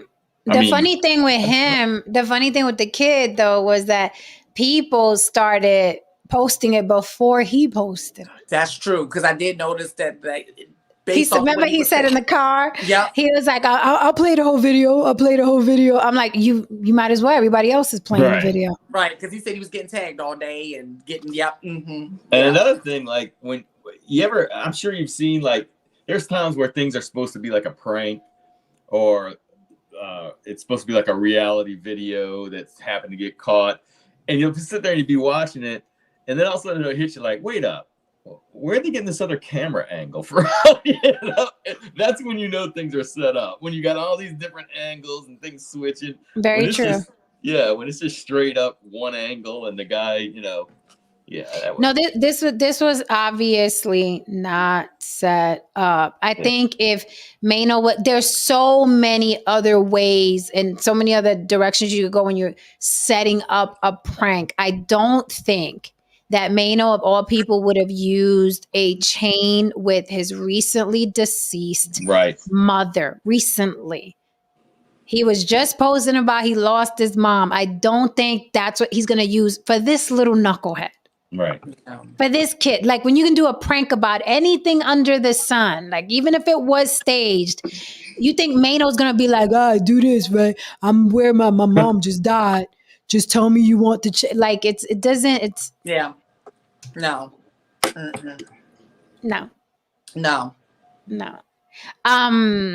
definitely got a more clout fighter complex. He said it like he has more subs now because people know who he is, and I went to see who he is. I'm sure I'm not the only one that went to see who he was. So yeah, definitely. He got Maino did tell him you're gonna get the moment. He gave him the moment. Maino helped him out with his spins. Going back to something you said earlier, Lily, you were saying that kind of like in the vein of like, what's the point of creating good stuff and studying your craft and things like that. And Tyler Perry, he got hammered for pause. He got criticized for writing a script in a week and then filming a movie in a week, right? But he's a billionaire now. So are we, my thing is evolve or evaporate. I say that about everything. Evolve or evaporate. You can complain about, look, they don't care about art anymore. Or are you going to ride the wave? You are an entertainer. You are in the entertainment business, right? So it's a conversation I have with myself often. So is it stupid, just plain stupid, to keep going against the grain? It is. for your pride. And it's like, I studied this and I'm a real writer and I have timing, damn it. Are you going to be the crazy Joan Crawford or Betty Davis? Like, this is an art to, you know what I mean? To hell with those young kids. All the while they're making millions of fucking dollars. What are we talking about? What are we doing? Are we gonna go along? Are we gonna, you know what I mean, go along, get along, evolve or evaporate? What the fuck are we doing? Because nobody cares about the sob story about your history. Nobody cares. They don't care. Like really, really. Oh yeah, you went to Juilliard. Great. I don't give a fuck. I'm making 5 figures on YouTube. Bye, bitch. They don't care what you've accomplished. They don't care. And it's across the board. It's across the board. Acting, singing, dancing, comedy, rapping. These rappers are hot garbage. Horrible. You thought I was feeling you? That nigga how much? Nigga, I feel lunch. You thought I was feeling you? That nigga how much? You thought I was feeling you? That nigga how much? It's a hit record. I actually listened to the City Girls yesterday, and I was playing a game with myself. I played the one of their albums, and I just wanted to hear one song that they didn't talk about their pussy. One. Just one. Oh, Haran, did you send Lily that video you sent me? What? The Suki, whatever the fuck. Oh, yes. Oh, I sent it to you. About Mama D. About Mama D. The rap thing where they're rapping. It's a music video. Oh no, it's just two girls. They look like. Talking about the one when she's there at the pool and a lot of. No, it's actually her rapping. It's you got to see it. We got to talk about that. But it's always gonna be a mess. It's just disgusting. But did you see how she got Mama D together though? No, I'm not a Suki fan at all. Actually, we might have to make this a whole nother topic. Yeah, it will be because you have to see that video. Yeah, we're gonna make because I want to send you something from Suki. This was going viral a couple of days ago. But Mama D came for Suki, whatever. She wasn't like unprovoked, right? And Suki's comeback was like, ooh. But yeah, we gotta because I see a topic in that particular thing, so I'll send it to you after the show. Okay. Don Levon said. The people that said it was staged would have got choked too.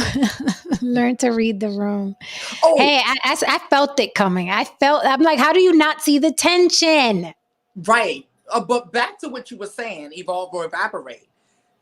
I've had this struggle for the past year because I am one of those Joan Crawford, really care about the craft people, like study every little minute. And I was starting to see the shift and the change in the tides, and I have that same motto in my life about just swimming with the current. And that's just in general in my life. When I see that the current has changed, I just need to figure out a way to go with the flow and do it gracefully and do it my way. And so when it came to this particular topic, it literally put me into a depression. I'm not going to sit here and lie to you. It literally same. Because I sit here and I'm like, I got books around me. My little laptop is open and is blinking, right? The cursor is blinking. And I'm like, right for what? Go deep for what? Go deep for why? Well, when I could be making fucking money. And not only that, but it's not rewarded almost at all anymore.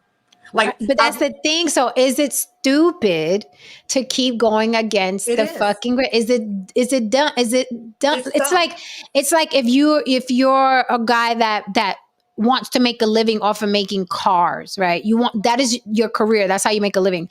And then flying cars come out and then they don't make cars with wheels anymore. You're gonna be like, no, I learned how to make cars with wheels and I'm gonna stay making cars with wheels. Right. I see it like this. I mean, listen, Oprah started out making Jerry Springer type shows, and then she made billions, and then she got more, her content got better, or at least more evolved, right? I think you can, if that's what you're looking to do is to make the money. I mean, I hear what everybody's saying, but if I go to a theater, it's not going to be a TikToker up there. It's going to be somebody that's really good in the theater. And when I go see a movie, the top actors are still going to be really good. and it's not going to be a TikToker. Now, TikTokers might make a lot of money, but they're not going to be. I assume they're not going to be remembered like the actresses you were talking about today, or yeah. So, I mean, I think you can do both. I mean, if you really like what you're doing, love what you're doing, you can. I've thought about that too. No, saying very smart. I thought about that too. I was like, oh, you like monkey ass fool? I can do monkey ass fool with the hands tied behind my back, hopping on one leg. And then once you get the exposure, then you put out your art, darling. Yes. But I want to pull this comment because it's the same thing you just said, no, saying along the lines. I always focus on my craft. It has longevity versus making it in the moment that is short-lived and your legacy dies. That all depends what you want, darling. Life is short. Some motherfuckers just want paper. They don't give a damn about a legacy. They don't give a damn. That was back in the day where it's like, think of your legacy. Your legacy. Now everybody's like, I'm going to Dubai, bitch. Yep. Right? So we're in a different environment. And honestly, I'd rather go to Dubai. Right. And leave my babies some money, you know what I mean? The generational wealth. But I want to go to Dubai. I don't give a fuck what you think about my legacy. It's not, it's fighting a war that, in my opinion, it's a losing battle. And I had to finally just throw my hands up and say, I'm going to go with the current. Just go with my own advice, take my own advice in this situation, as hard as it is, put my ego to the side, dumb down a lot. Like, I have this conversation with other people in the industry, and I'm talking about people who are very, very established, like household names. That dumbing down is hard. And they are going through the same thing that we're going through. Hard. It's hard. We are all going. When I found out they were going, like in a number of them, they were all going through it too. I said, okay, it's not just me. So stop taking it personal. This is a thing, and if it's affecting these people as well, then I need to go with the current. It's a losing battle. And they're established, and they're well established. But let's look at something else. Look what happens, right? Very recently, George Lopez. This has also happened to Sam Jackson, right? When Sam Jackson heard that 50 Cent was getting roles and stuff, did he not go off? Now they're like two bugs in a rug, right? But he had to put out there, the craft and acting, and anybody can get in now, blah, blah. And he was viciously attacked. George Lopez. Davis? Who? Javante, is it Javante Davis, the boxer? He went off the other day. About what? Fight. Same exact thing. About the fight with Tommy and Natalie. He was okay. See, and I'm sure he was attacked. George Lopez was talking about, I think, Ralph Barboza, a new up and coming comedian, very, very popular. Ralph Barboza is Mexican. George Lopez is Mexican, and someone brought up Barboza in a podcast, and George Lopez went off. Who the fuck is he? Why are you bringing up his name? Why are you even saying him? Nobody knows him. Nobody cares. Nobody knows him. And the internet went amok. They was like, that's why nobody's watching your new show, George. Nobody gives a fuck about you. They went ham. Yes. And what did George have to do? Apologize. Right? Because it's not your generation that rules anymore. It's all these motherfuckers on the internet, and everybody wants to fight for a cause. They don't even give a fuck. They don't watch either one. They don't watch George Lopez or Barboza. They don't watch either one. But yay, it's something to argue about, and I could put my 2 cents in. Where's that George Lopez Instagram? And if you go to George Lopez's Instagram right now and you check his last, where he was talking about the new series, the new sitcom he just dropped with his daughter, Lopez and Lopez, they went off under that. So here's a show that George Lopez is promoting because he just dropped it with his daughter, and he had hundreds of comments underneath. Fuck your show. You ain't funny. Your daughter can't act, blah, blah. They went in on him just because George Lopez said, who the fuck is that new upcoming X, Y, and Z person? I don't know him. Why are you bringing up his name? And the podcaster was trying to like butter it up. Like, no, he's an upcoming guy. What about reaching out? He was like, he got to get it like I got it. He got to go through the trenches. I don't think that's right. I don't think helping the people coming up is right. Nobody helped me. And the internet went ablaze. Yeah. That's the problem. Like, people are looking to if someone that I think people are actually, that's what they live for, is to sit there and find something that somebody says and then attack. And it's, you can be like the second coming of Jesus, but it's like swatting bees. When they come after you, you're dead. There's nothing you can do about it. You know, they're just everywhere. And it's hard to defend yourself on it. But that's why I was laughing. I'm like, God, like a bunch of bees stinging them. You know. Yeah, that's it. That's all. Yeah, and he had to backtrack, just like Sam Jackson. So we kind of have seen the It's been a lot of them, Jen. A lot. Haran, you're a musician. Yeah, you play. I mean, you're the whole penny dropper. You're that old school real boom boom boom boom. You know what I'm saying? You're that guy. You're that guy. Like it does it for me. But you know, now we got kids with these little boxes and these color lights, and all they got to do is hit the boxes now and make music and put it out, and then put out a music video. Nobody, you know what I mean? And then they're viral. So it's like, what are we doing, mi gente? What are we doing? What I usually do with those kids, you know what I do with them? What? I usually sell them the shits that they need to make their shit sound better. Yeah, because they don't want to learn. They don't want you to teach them anything. So you want a TV dinner? Okay, I can actually create this for you. Yes. Come get my TV dinners. I'll tell you. Here you go. It's the same thing with modeling, like trying to get modeling classes now. Oh, teach me what? Teach me what? Like, you ain't gonna teach me nothing. Like, see, Jen, what you can do. Here's the thing. I know exactly what you guys are talking about. Look, in the tech world, we went through it too. You got these people who don't know how to fucking code. They don't know what the fuck they're doing. So they get some little doodad or whatever that makes them, you know what I mean, look like a developer. But guess what happens? Something breaks. And you know when something breaks, you know what? You know who they call? They call me. So yeah, call me, but you're gonna pay me double what you paid him. Because you shouldn't have got him in the first fucking place. But you wanted to cut corners. You wanted to do this. So Jen, look, listen. Write these motherfucking scripts, pay them, make them pay you, or you get in on get your cut off this shit when you're going doing goofy shit, you know what I mean, online or whatever, and be like, all right, make sure that you give me my 5-10% off of whatever haul you're making, whatever agreement that you make, you know, because you guys, you still have one thing that these kids won't go and get. You got experience.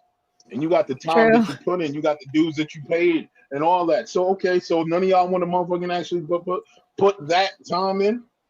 I'm going to sell you, you know what I mean, what I know. And you're going to pay double than what I had to pay for it. Because guess what? There's still ways to make money off of what you do. You just got to see the pockets. You just got to see the pockets, because the main thing here, and I'll say this again, you have to evolve into something else. That's it. And that's it. And the main thing that these kids don't want to do, they don't want to work.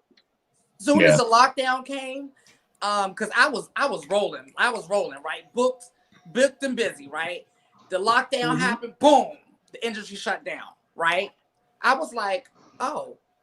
And at that time, I wasn't even signed as a model. I was a makeup artist, right? And the industry shut down.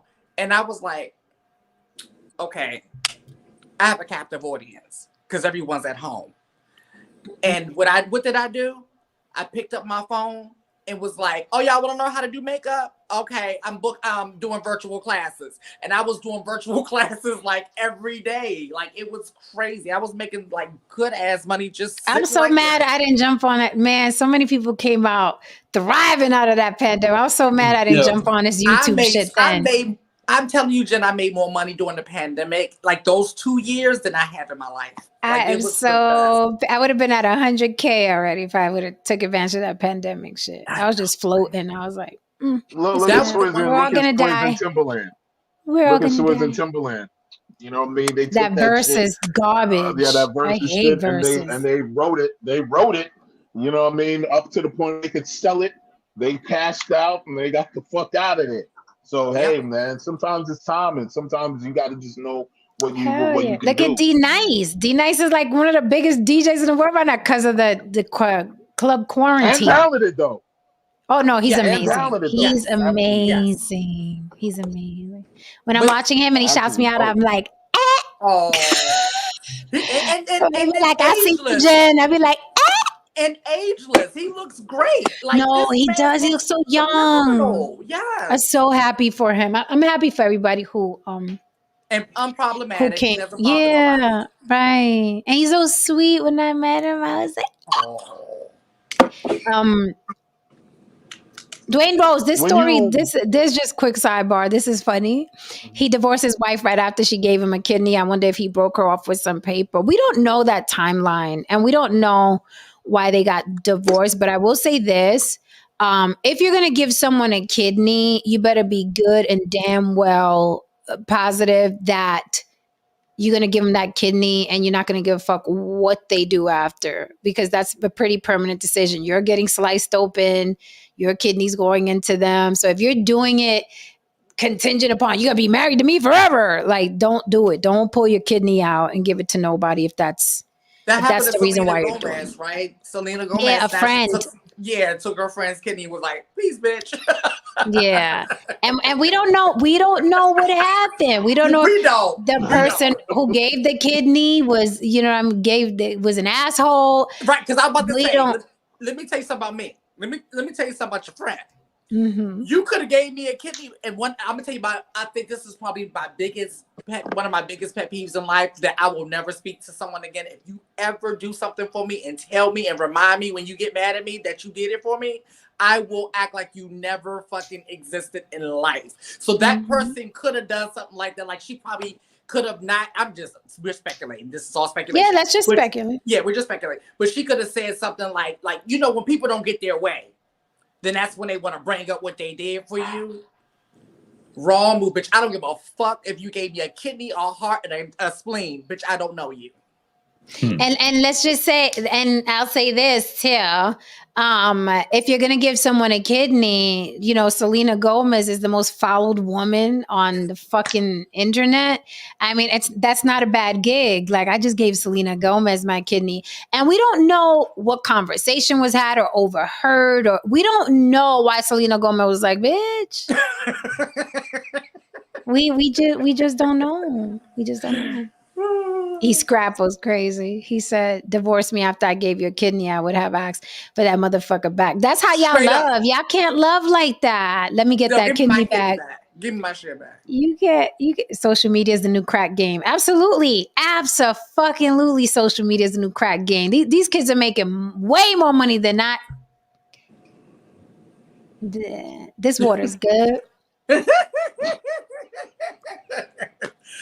Listen. I mean, it's crack money. It is. It's crazy. And all from the comfort of your home. Yes. And it's frying brains just like crack.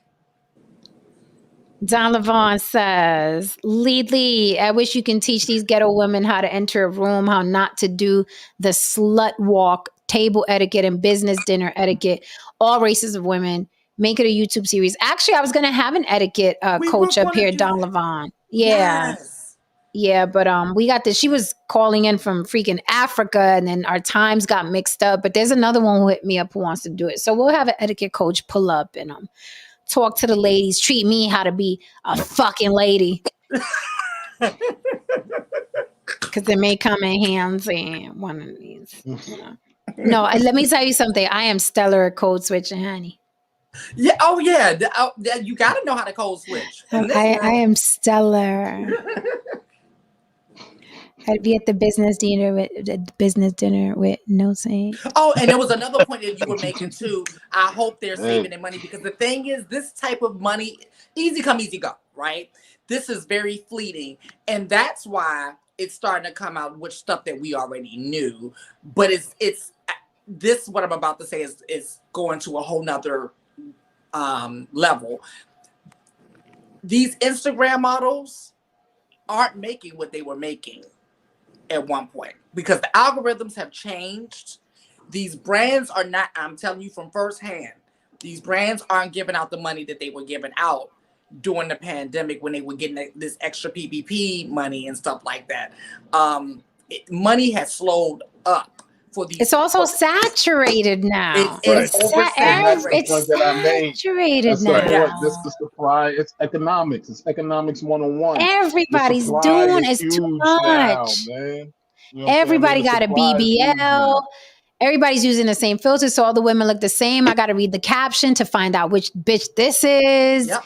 Like everybody looks the same. Yo, it's like listen. a freaking iRobot. Yep. Yo, Jen, I was in the store today. I was in the supermarket today, and I saw a woman with a huge ass, and it did nothing for me. It just really did nothing for me. It just like, wow, man, that ass is huge, and I'm just like, oh. Same thing with me, Haran. I saw a gray sweatpant today, and I was just like, Yeah, because it's just like everybody. Well, I didn't really need to hear about that, but you know what I mean. I saw the huge ass, and I. Let me have my moment. You getting desensitized from the colossal ass? And you know what turned me on though? I saw a woman after that, and she was just very statuesque and svelte, and just very model-esque. And I looked at, I was like, wow, that's a very. Her stride was amazing. You do get desensitized after a while because it was just like everybody's got it, What's so funny? Like, when I lived in Atlanta and I was starting to see that every single day, right? Mm-hmm. Right. Well, okay, before I started seeing it every single day, there is a sense of living around that all the time. There is a sense of pressure. Sometimes you start looking at your own body and thinking, what's wrong with my body?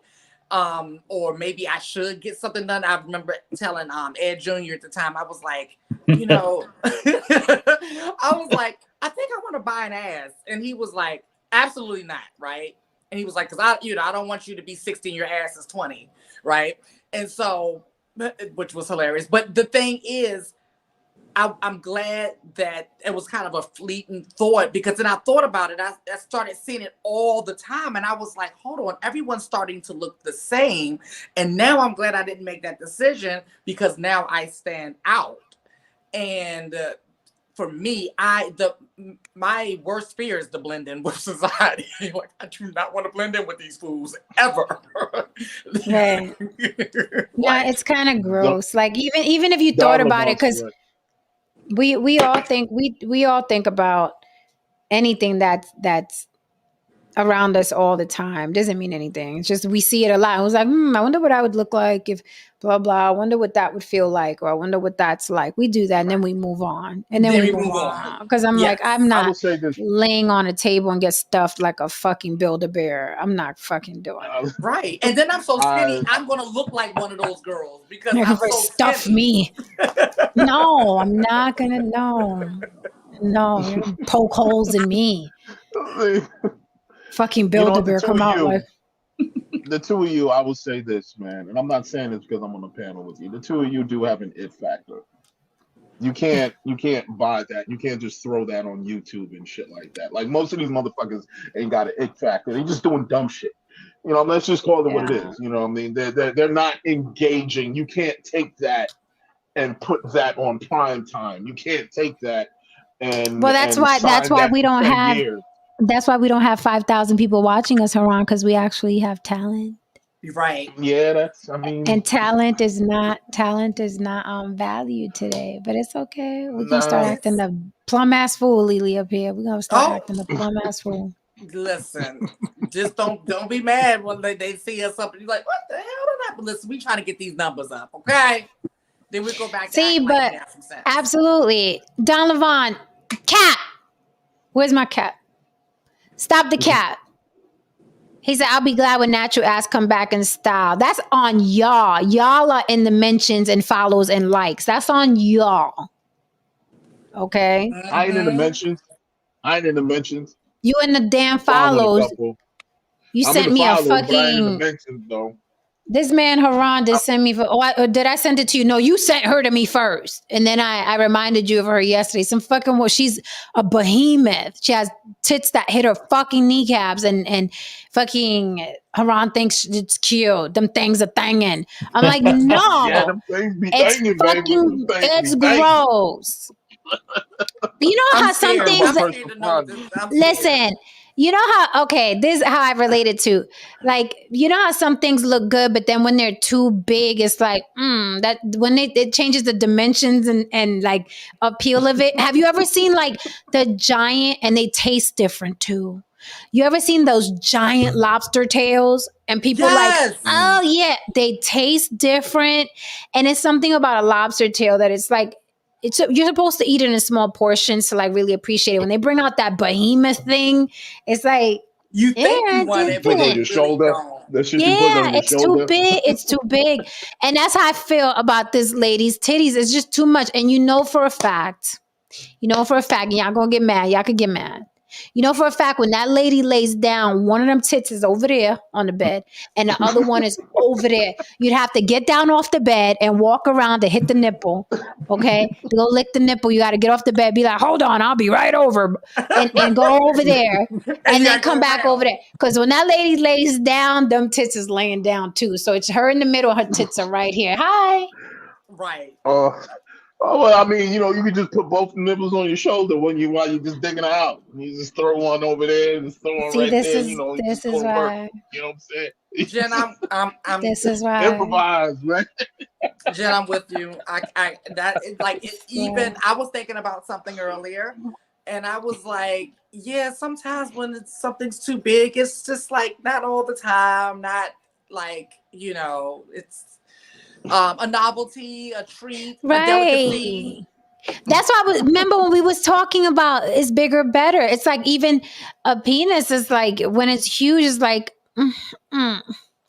I don't know about that, right? Once it starts changing size and dimension, and it's like it's a talking piece. Of course, you're gonna go talk about it. It's just like a huge bodybuilder. You're gonna talk about it, but I'm like, I don't want to lay on this night after night after. It's too much. Right. When I see those big bodybuilders, I'm like, you don't even look like you can function in the real world. Like these rappers stupid. I know they can't. They can barely put their arms down. Yeah, you're right. I mean, I hate you right now, E Scrabble. I hate you right now. Don Levon, thank you for the super chat, darling. He says when she lays down, she's gonna look like she has That is hilarious. Sheba. Lily, I'm gonna send you that damn video. And then she has the nerve to be walking and her fucking, I told Ron, I was like, her fucking feet sound like hooves. She's clopping. She's literally clopping. Watching some of these girls with BBLs walk. It's painful. Ooh, it's painful to watch. The wall. I'm like, their walks are so weird. They're just so... Coming from someone who's like literally taking classes after class after class after class for walking, and I've given the classes, like that's my thing, and it's just like these BBL walks. I don't know if it has to change their walk because you got a whole body. Yeah. A body that you're not used to walking with. That's what I'm saying. It's like self-mutilation. It's like literally like you getting in a car accident. And then they have to put you back together. You have to learn how to walk with that broken arm or that broken leg. They're adding stuff to your body. And I can imagine it's like having like two book bags below your waist and a book bag up on your, and then your stomach is stretched. The muscles are stretched and sewed together. Your belly button is no longer where it was supposed to be. It's up here. Like, it's horrific. It's a really horrific surgery. It's bad. It's bad. They stick the freaking, me and my morbid curiosity. Oh, I love that. But the lipo, I like watching it. the liposuction, the lipo. Oh, by the way, I got accused of getting lipo. And what was the other thing, Lily? Oh, you got lipo and you got gastric bypass. Gastric bypass, which is the thing when they close your stomach up, I think, so you don't eat or whatever. You're lying. You're lying about your age or something. Yeah, I'm not really. Well, he said not really 50. I'm not 50 yet. I'm 49. 50 soon, if the universe allows, and if the ancestors allow, I'll be 50. But he was like, "You're not 50. You're around about 38. You just had gastric bypass and liposuction." And I'm like. That had me. I hit the floor. I said, he's just not going to accept that you age well. That's just out of the question. I'm like, that's a lot. But if he's young, I can understand why. Because the way these 20 and 30-year-old girls are looking. That's a whole other topic, Lily. That's a whole other topic. Yeah. So, anyway, the liposuction needle is the same type of tool that they use to fucking embalm corpses. Mm-hmm. Yeah. It's insane. That is what you're putting in your body. And that's why a lot of those girls have died, because they put the needle up, the suction thing too far, and they're puncturing lungs. They're puncturing stomachs. Like it's a dangerous procedure. Oh my goodness. I don't know. It is. And then even with those damn teeth. I mean, thank you, Kevin Samuels Ghost. The teeth are ridiculous. Ridiculous. This guy, I promise, there's this guy, and the dude is cool because like him and I kind of like engage in DM sometimes. Nothing sexual, just always encouraging each other, stuff like. Because he's a boss. Like You sure it ain't going down in the DM? It didn't go down.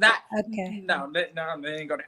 But he popped up with these. I swear they look like cartoon character teeth. Like it looks like it belongs on a caricature of teeth. Like it.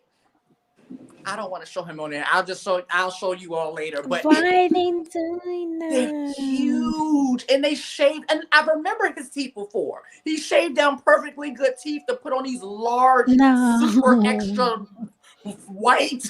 Why do the dentists do that? I don't know. Somebody's gonna pay him, I guess. But it reminds me.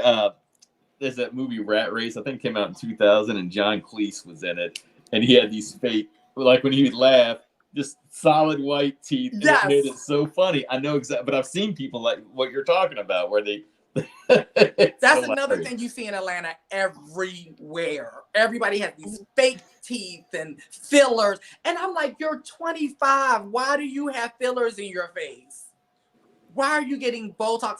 And this is the thing: when they start doing it early, it makes them look old. You don't see freaking who's the Kardashian bitch? The younger ones. Looks 40. Doesn't she look like Big Ange? Right. Like she looks like Big Ange. Big Ange Jr.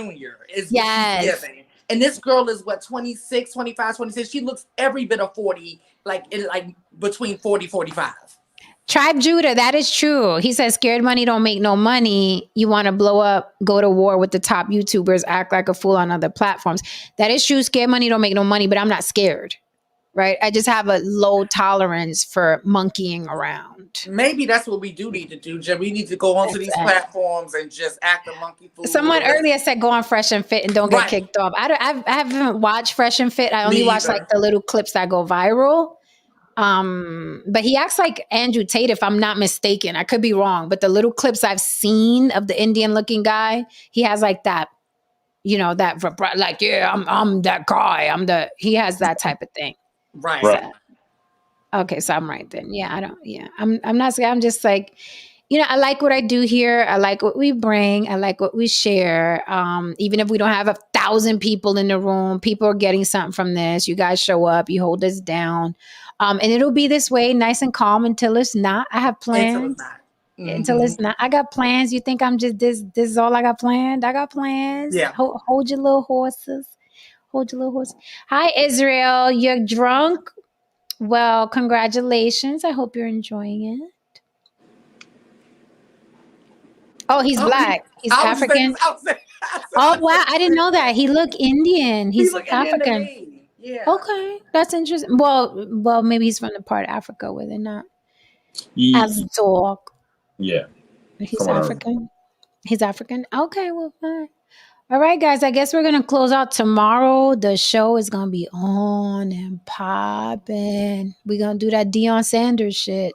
That one.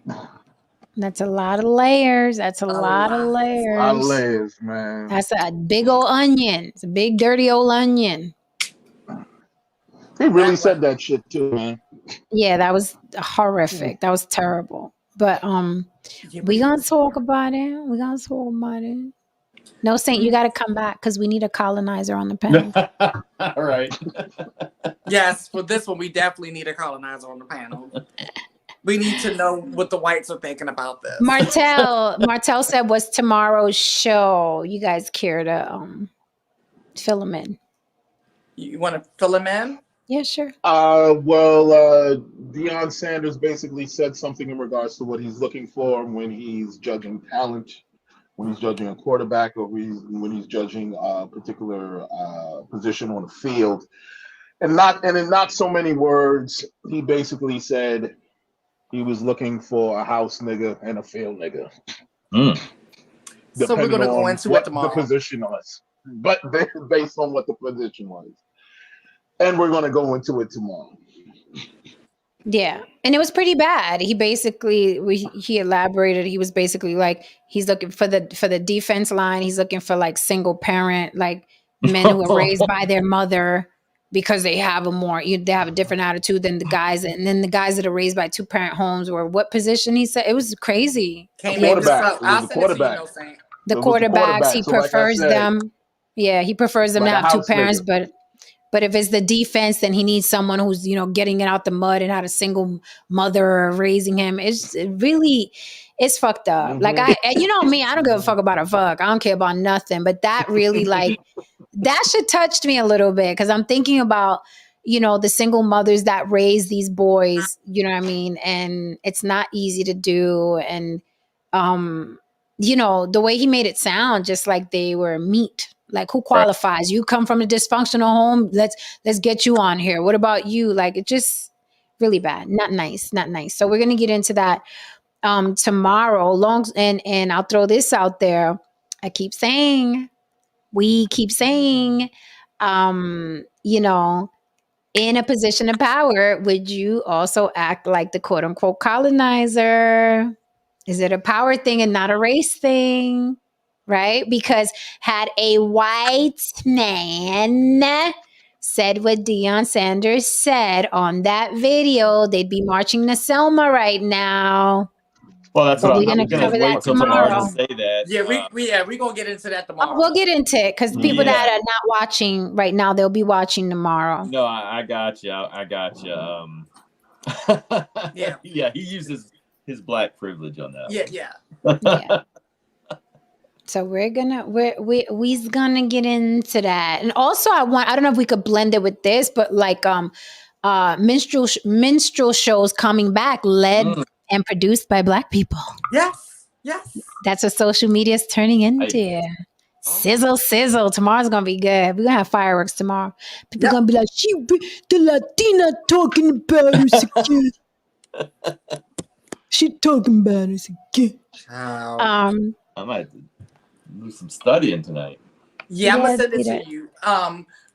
But tomorrow they're gonna be coming for you, Jen, and they and some people, I think it was the N-word from last week. A couple people inboxed me about you, and I was like, "Why are you inboxing me? Like, put it in the chat. Like, join the conversation like everybody else." Tell people that all the time. Like, throw it in the comments. Help us out. Or come up and rebut us. Like, we give you the invitation, but don't. I'm the show's done. I'm not sitting here going back. I'm not doing that. Like, the show's done. I hate when people do that. Like, I don't care if it's a post. I don't care if it's a show. Once it's out there, don't slide into my DMs and talk to me about that. I'm on 3 other things now. Right. I'm on 3 other things, and we more than welcome people up here. And we just tell them, don't act up. We could talk about that, the N-word for 3 hours. Just don't act up. Right. And we could talk about it. Right? But you're not going to like what I say. You're not going to like it, but you're welcome. You're welcome to come up. Everybody's welcome to come. So don't slide in DMs. Throw it in the chat. Throw it in the comments because it helps us in the algorithm. But yeah, I don't do the DM thing. People be like, "Oh, about your post, put it in the comments." Put it in the comments. So annoying. So annoying. Everybody wants a sidebar. Everybody wants a sidebar with you. Like, oh, let me talk to you about it privately. I was talking about bread, motherfucker. You can't talk to me about. I said bread. I was talking about bread. Not sliding my DMs about bread. Oh, matter of fact, I posted recently this funny thing, kind of like, oh, guess something about me, and I'll like the ones that are true. So this guy slides in my DM, oh, this is what I guess about you. I don't give a fuck what you guess about me in the DMs. The point of posting the reel is so people could talk on the reel. Say it in front of the class. Right. My teacher used to say, if you didn't bring... I say all the time. I just literally type back, say it in front of the class. Like I always say that. I love it. My teacher used to say, if you didn't bring enough for the class, you can't eat any. Remember when we used to sneak candy into the class? Mm-hmm. Teachers used to be like, if you didn't bring enough for the class, you can't have any. And you put your little Snickers back in your pocket. I used to sell Snickers. That's the first thing I peddled ever in school. Mine was, you remember I'm such a hustler. You remember the fundraising candy bars? In World's finest chocolate, yeah. Now adults knew how much they cost, but my ass taxed them. I put another 50 cents up on that, right? Adults were looking at me like. I never thought about that. No, actually, the first thing I sold will make you laugh. It will make you laugh. But I was out there, like little girls had lemonade stands. I blew up balloons and sold them. They didn't have helium in them, Lily. They just had little like sewing thread and they were hanging. And I was out in front of my little Bronx building. People bought my balloons. Oh. I would have bought it. There you go. It's a couple little kids. They on my block, they be selling all kind of little stuff, and I don't even never take whatever it is they're selling. I just want to give them money. And then I got older and then I was packing bags in the supermarket. And I told you guys this story. I was pissed because the guys were making more money because they were delivering the groceries. They used to take the cart and deliver the groceries to the person's apartment. I couldn't do that. I was stuck in the supermarket packing the I love that about up here. They always deliver because I always buy like cases of water or whatever. And I don't have to carry my stuff and I can go ahead and tip them and all that good stuff. And, I was like, I want upper body strength. Y'all not doing shit with it. Thank you so much, Miss Ruth. Thank you. When people tell us that, I mean, I got one of the pioneers, one of the icons in the game, Star, okay, from the Star Report, from Star and Buckwild back in the day. And he said this exact same thing verbatim. Said, Jen, your content is different from everybody. You guys have real conversations. Because, I talk to Star sometimes behind the scenes and I'm like, damn, them numbers. He was like, stop fucking worrying about the numbers. You having real conversations over there. Your numbers are going to be different. And he always tells me that, right? He's so I'm right. like, I'll take it from you. You're a fucking vet, but he's always looking out for me and, checking on me and things like that. So I'm like, he sees something. I'm cool with that. I'm cool with how the show is. We all know we can get funky up here. Know we can. And I'm going to tell you this too, Jen. I have pulled way back from numbers. Shut up, Donovan. From number watching because it's stressful and like the ultimate goal, we trying to make our coins, right? And I have been able to make a good career off of little ass numbers compared to these influencers, a legitimate career. So Haran said it earlier. It's the it factor. We have the it factor. This show has the it factor. The numbers will take care of itself and everything else will take care of itself. We just need to focus on doing what we've been doing, all the stuff we've been doing, and everything is going to take care of itself. Absolutely. That's all of our experience. Cream rises to the top, baby. And I saw a video recently of Bernie Mac, and he was saying that everybody's worried about the bag. Get the bag, get the bag, get the bag. He was like, if you love what you do and you put your all into it, the bag is gonna come. Like, don't concentrate on the bag, because then you're straight. The art suffers, and I still feel like an artist at the end of the day. That is who we are, true and blue. So with that said, guys, this was very interesting to dissect. I hope Maino is okay. I hope that Buba 100X is okay. Lessons learned. They'll move forward, I guess. Well, I don't know about Maino, but the kid will move forward. Thinking, yes, Jay Hyde, the gamer. This is Africa on my cup. It is. So Africa in my hair, Africa in my natural abs, Africa right here, even though I don't work out, it's Africa everywhere, baby. It's everywhere. If I wet my hair, it will turn into an afro. All this Africa, these lips. But yet you can't say the N-word. Let some of these folks tell it. But the funny thing is that the N-word that shit's just a New York thing. That's just our shit. We're hip hop kids. That's what I try to tell people. Exactly. Like, outside of New York, you're not going to understand. We all talk together. We all use everyone's slang and lingo and not think twice about it. That's our thing. Like, that's just what we do. Yeah. And you, Jen, could probably take an ancestry test, and I take an ancestry test, and the shit might look the same. It's just that we probably speak two different languages, but the trips and the travels and the places. I tell you, my dad, like, if you know what I'm saying, from maybe across the street without my glasses, my dad in Iran would look like the same person. Yeah. They would look like the same person. But here's my thing with, thank you, Jay Hyde. Here's my thing too with that, with the N-word. Like, it's something that I had stopped using because, like, long story short, I heard Oprah say something one time and I was like, oh, and the way she said it stuck with me. So it's because of Oprah, I don't like the word anymore. It has absolutely zero to do with someone claiming I can't say it. Because one thing's for sure, I can do and say whatever the fuck I want because I'm a free woman. Right. I'm a free woman. I'm not in bondage. I'm not going to code switch because you're feeling offended this day, but you use it more than me.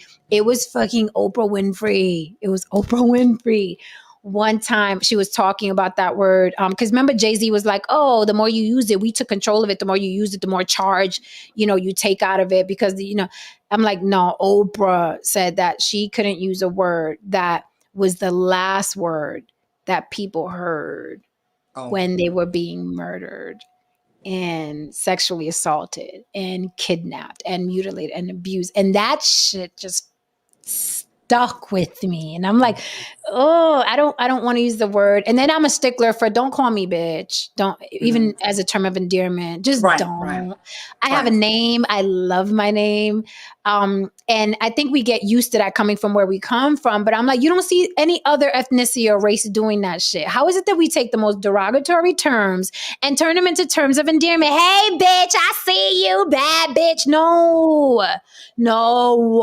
Yeah. But I've even been like that since I was like 16, where it's like I would get introduced to new friends and be like, bitch. And I'm like, I told you my name when we met. Right. Call me that. Right. And I've been like that since I was a kid, though. But I use that as a term of endearment, but I read the room. Mm-hmm. I don't just come out new person. Right. And it's just, I gotta kind of hear them use it toward one of their friends first. And I'm like, oh, okay, so she's that girl, because I respect that. Everyone does not look at it as a term of endearment, Right? It's like our good friend, Ty Rivera, like he uses fag with abandon and he's gay. Right. He's gay, but he can't walk up to anybody who's gay and say that word. Exactly. And that's why I always give that disclaimer about me when people ask, like, what do I want to be, and like refer to and this, and I'm like, listen, and that's Lily now. Don't leave here now and then and try to do that to somebody else. Like, they're not gonna have it. So it's I got my passport, baby. I got my passport before these clowns started flying around. I've had my passport. I do want to say this though. So that's my thing with the whole N-word. It has nothing to do with now people are politically correct and sensitive. And I don't give a fuck about y'all. But that's what touched me. And I was like, ooh, when she said that, I was like, ooh, that. With that said, if you use that word and you think it's dope, and you think it's tough, and you call your friends that, and you guys get along that way and it's cool, has nothing to do with me. You can use it with abandon. I'm just saying my experience. Doesn't mean that I'm going to look at you sideways because you use it, because everybody has different experiences. But that word that's New York. That's hip hop. That's how we grew up. You know, I may use it in jest every now and then, but I catch myself like, Jen, there's a better way you can address this friend, or there's a better way, you know what I mean, you can address this situation. But that's why I'm not that type of person. You're going to shake, ooh, you're going to shake the table to make me stop saying something. Yeah. Like it has to be my decision. You know, yeah, I understand the whatever qualms they might have with the word, but I would love to have a solid discussion about the real issues, such as a lot of the inferiority complexes that a number of Black people are walking around with, and how a lot of Black men seem to lose base in their voice when white men with authority are in the room. You know, so that would be the conversations that I think that are a lot more important, rather than you want to suppress that word, because it's one thing to suppress that word and still allow that inferior thinking to proliferate. So let's have real discussions about the source of the problem, and then maybe the word would just disappear on its own. Mm-hmm. Just a thought. I love that. Interesting. But it's like, Don Levon said, and then we're out of here. Don Levon said, if you and your friends call each other bitch, ask them not to call you that in front of me. I hate that shit. Yeah, I don't like that. We're too quick. And again, it's our people. We're too quick to accept derogatory terms as terms of endearment. Why are we this way? Right? That's my why are we this way? Like, you know, that, and you see me when I address my girlfriends, if I'm texting or emailing or DMing, I'm like, hey doll, hey beautiful, hey, there's so many other things you can call women. There's like a myriad of things you could call women. I don't have to be like, hey, bitch. Like, why? Knowing damn well, if someone called you that in an argument, you'd be ready to fight. Mm-hmm. So I'm like, I can't, it's my code. Everybody is allowed their own fucking code. You're allowed to, I'm just saying, don't use it on me. I have a name. It's a beautiful name. My mother gave me my name. It's half my mother's name, half my grandmother's name. I don't need to be a bad bitch. Why can't I just be bad? Right. Can I just be bad? You know what I'm saying? Can I just be a boss? I got to be a boss bitch. Like, you're right. It's definitely.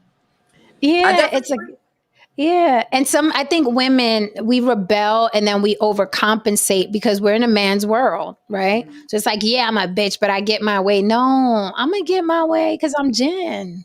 Right. Ain't got to be none of that. But that's just me preaching. I don't want to get preachy. Everybody's allowed to say whatever the fuck they want. I don't want to get preachy. It's just my experience.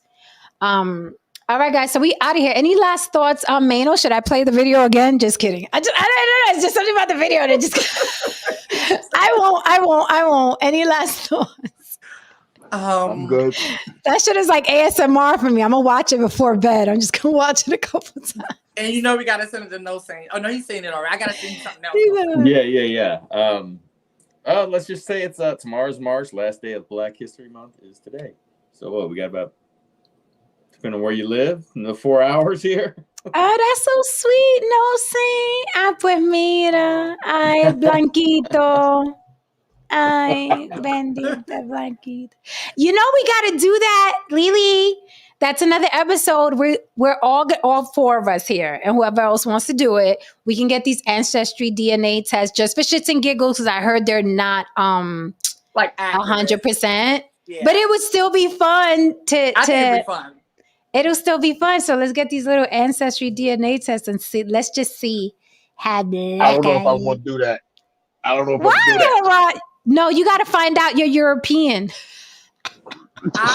Let me tell you. Oh my God, that would be the gag of the year. Well, I'm gonna tell you, we had. Oh, I'm just making sure before I say this. We had a long family secret, like a 30-year family secret. Like half of the family knew, half of them didn't. Uh-oh. And somebody fucked around and took it. Yeah. And somebody's daddy wasn't somebody's daddy. Oh, it was. I'll tell you. Somebody's daddy was somebody's uncle. That's usually what happens. Yep. That's usually what happens. That's usually what happens. But we have to. Here's the kicker though. We have to open it live. We can't open it before. Oh yeah. That's we gotta do it live. Everybody has to open it live. We gonna fuck around, find out No Saints Puerto Rican. Rob's gonna be Scandinavian. We're gonna find out I got some Irish in me. I mean, my siblings are redheaded with freckles. Yeah, I'm Filipino. Oh, you come here with your passport. We love you. The black women's don't want you. We want you to the black man. I'm a Filipino. Y'all gonna have somebody knocking on my door. I'm in the Bronx. I want my reparations. That's what I want. Y'all gonna have somebody knocking on my damn door talking about, do you know a woman named Celia? I think I know about a Celia. I met her about 20 years ago. You look about 20 years old, young man. What are you doing at my door right now? Seriously. And it'll be fun to find out. We got to do that. It'll be an ancestry night. That is what we'll do. No Saint, you want to take us out since you're the substitute teacher? Oh boy. Yeah. Well, I kind of made my statement about being the last day of Black History Month. Tomorrow's a new month in 2023. I almost messed up. I said 22. Look forward to tomorrow's show. It's going to be fire. Love you all. Have a good night. Class dismissed. Good night, guys. All righty. If you're still here for any reason, hope you enjoyed the show. Okay. It was interesting. We dissected the Maino situation. Please hit that like and subscribe on your way out. Meet us here tomorrow. We're going to dissect that Deion Sanders video. That was horrible. That kind of chipped at my heart a little bit.